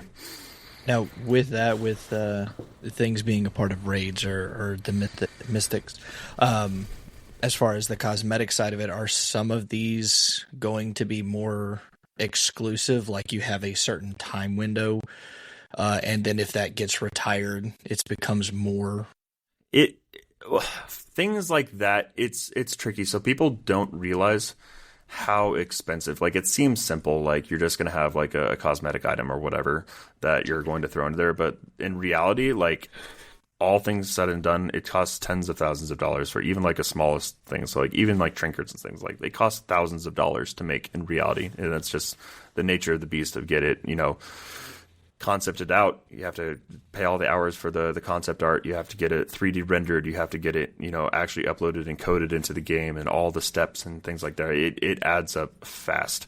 So if you have an asset like that, especially if it's something super badass that you just want to show off to the whole world, it's something that we don't want it to be, super time gated. But we do want it to make it feel exclusive. So it's a weird balance you have to strike between like, okay, this is like an exclusive thing that you have to work off to be able to kind of get, and we want people to have the desire, like it's worth getting. And that comes with a little bit of that kind of like that not FOMO, but just like, there was work involved to get it. That's what makes it badass. That's what makes you want to do it, show it off. We need to find a balance where there's multiple of those things. So there's not just like one holy grail and like you never change that slot because you got that one thing. We want it to compete. We want there to just be like a rotating selection of things like, oh my God, I have so many badass things to show off. Like every day I need to kind of change it off to show the world how badass I am. So there's like a balance between like, it can't just outshine everything else. It needs to be obtainable and like for a long period of time, so we can the investment is worth it. It's not just like something that we spend tens of thousands of dollars to throw out to the world, and then it's only there for a week and then it's never touched again, and only just like a tiny fraction of the population ever gets to use it. That's not really a good use of money either. And being able to but also make it like exclusive enough that it feels like a big event. So there's no clean answer. It's something that you have to evaluate with every asset that the team makes, and that's what you do behind the scenes. Is just like we have a whole bank of what we call it, of all the different cosmetic items or rewards or whatever it might be that players could acquire in the game, and then we have to evaluate, okay, like where do we put this? How do we use this? How do we use it to the best effect? Like, is it going to be exclusive to the shop? Is it going to be like we're going to have the big marketing push for a live event, and like that is a FOMO window, but you can then get it in the shop, or what the balance is. Like, that's one of the nice things being self-publishing. We do have the the autonomy of answering those and like trying to be fair to the community and like what players are going to respond the best to. But it is a business. Like you gotta, if you're too generous and everything's too free and there isn't it, then you can't keep the lights on and then the whole project dies. It's like stoking a fire. It's like you got to know when to throw on the big log and when you have to kind of, just maintain the fire as it is, and, what you can get away with and what's going to burn too fast and what's not going to keep it alive for the, the whole night. It's a tricky balance, but we try to do the best we can to make it fair.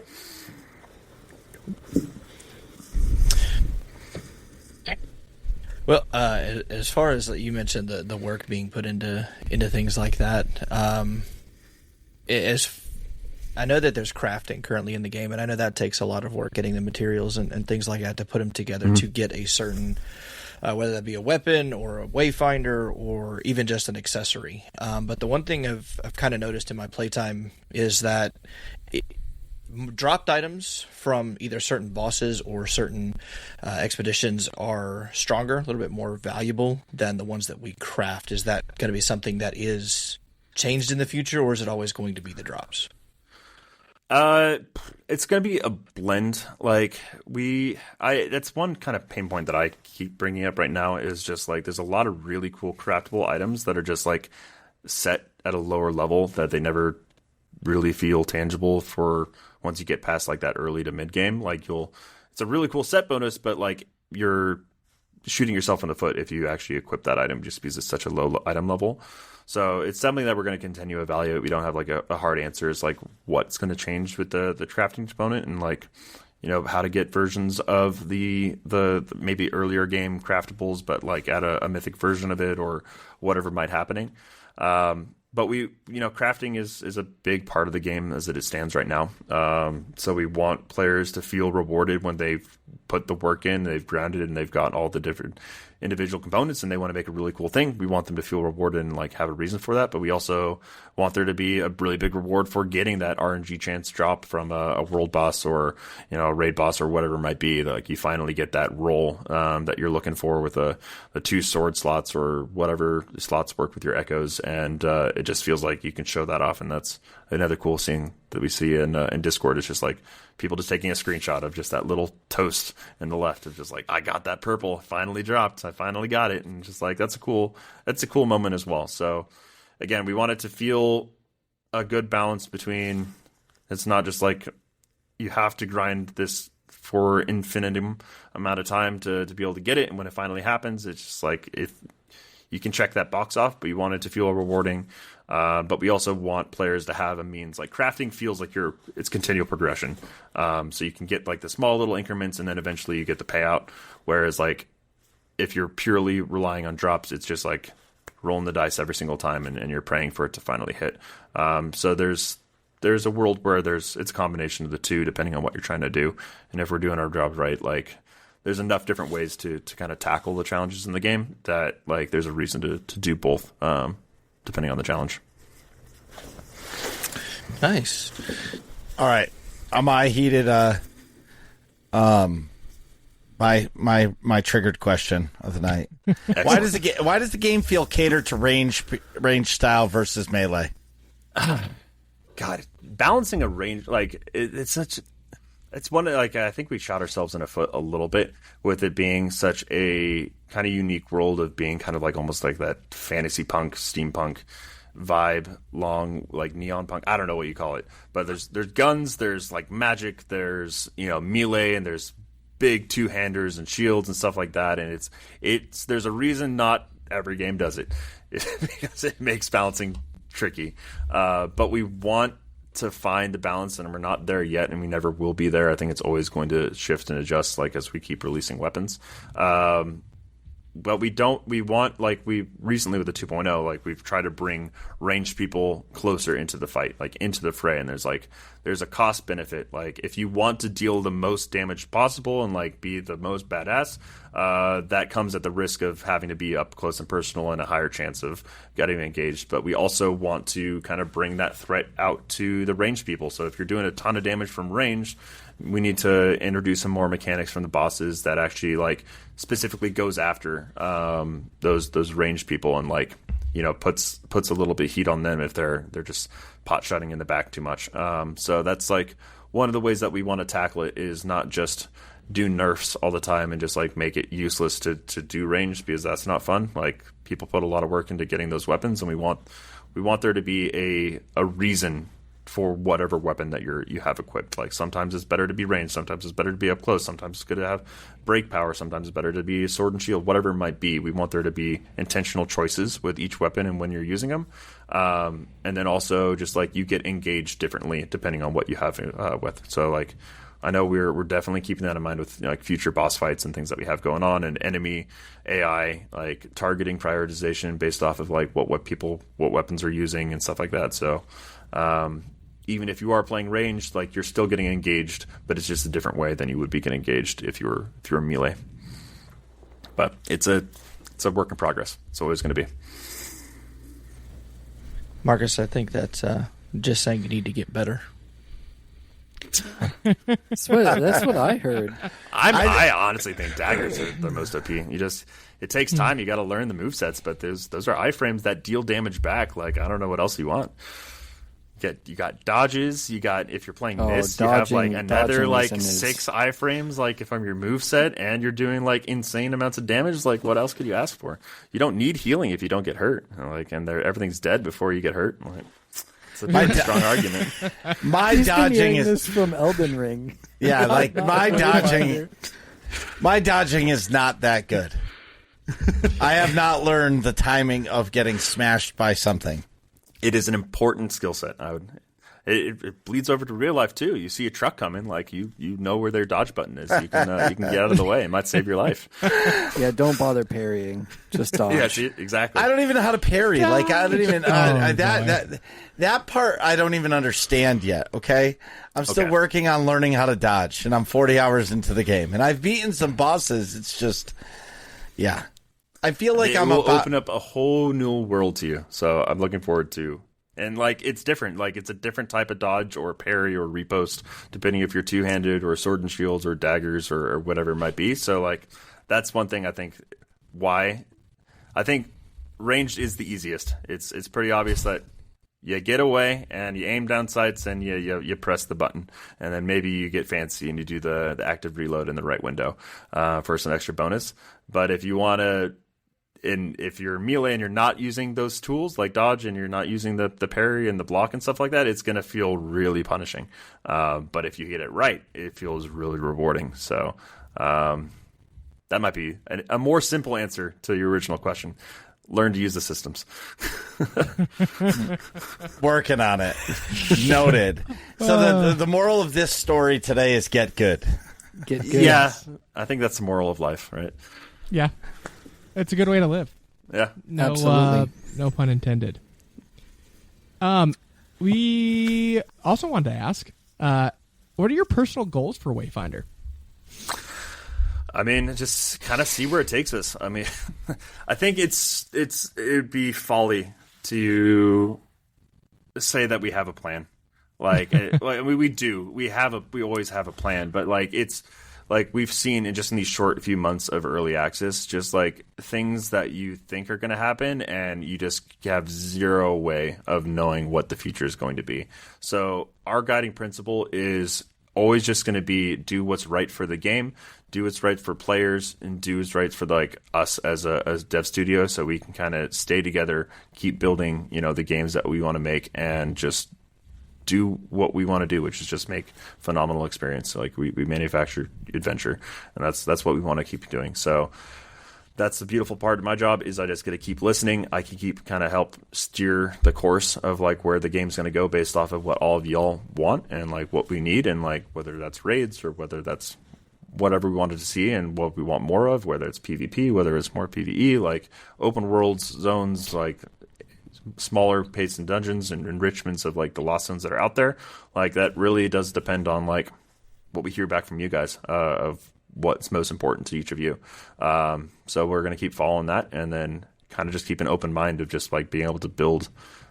We're building a new frontier, guys. Like, this is a whole world that does not exist without the brains that we're putting behind it, and want to see what happens. So it could be a completely different game in a year's time, and when it's actual launch, like who knows? But we just want to instill trust from you guys and like earn that trust that, you know, we're always going to do what's the best for the community and fair, and, you know, make people have fun. Just give them escape. Life's stressful enough.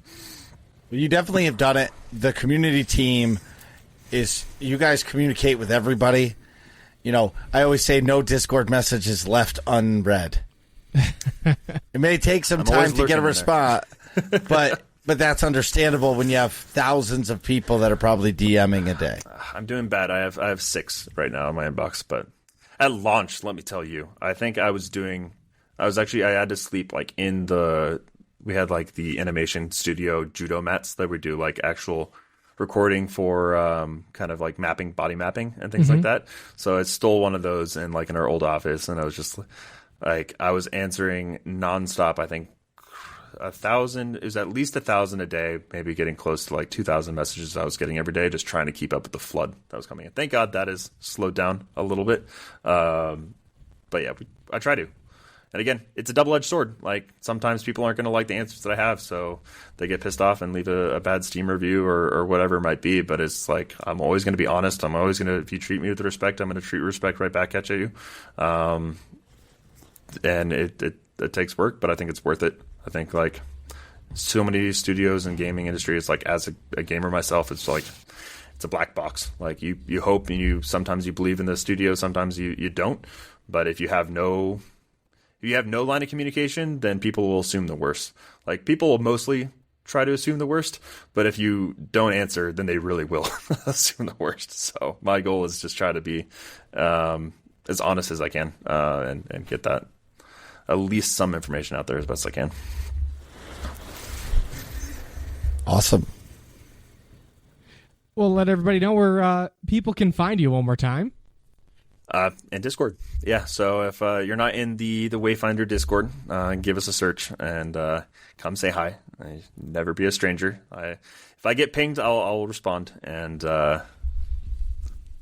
if you're setting yourself up to be made fun of, then you might get made fun of. But I promise I mean the best from it. I love you. I get made fun of every day by everybody. It's fine. It means they love you. It's fine. Exactly. It's all love. All just, it's a game.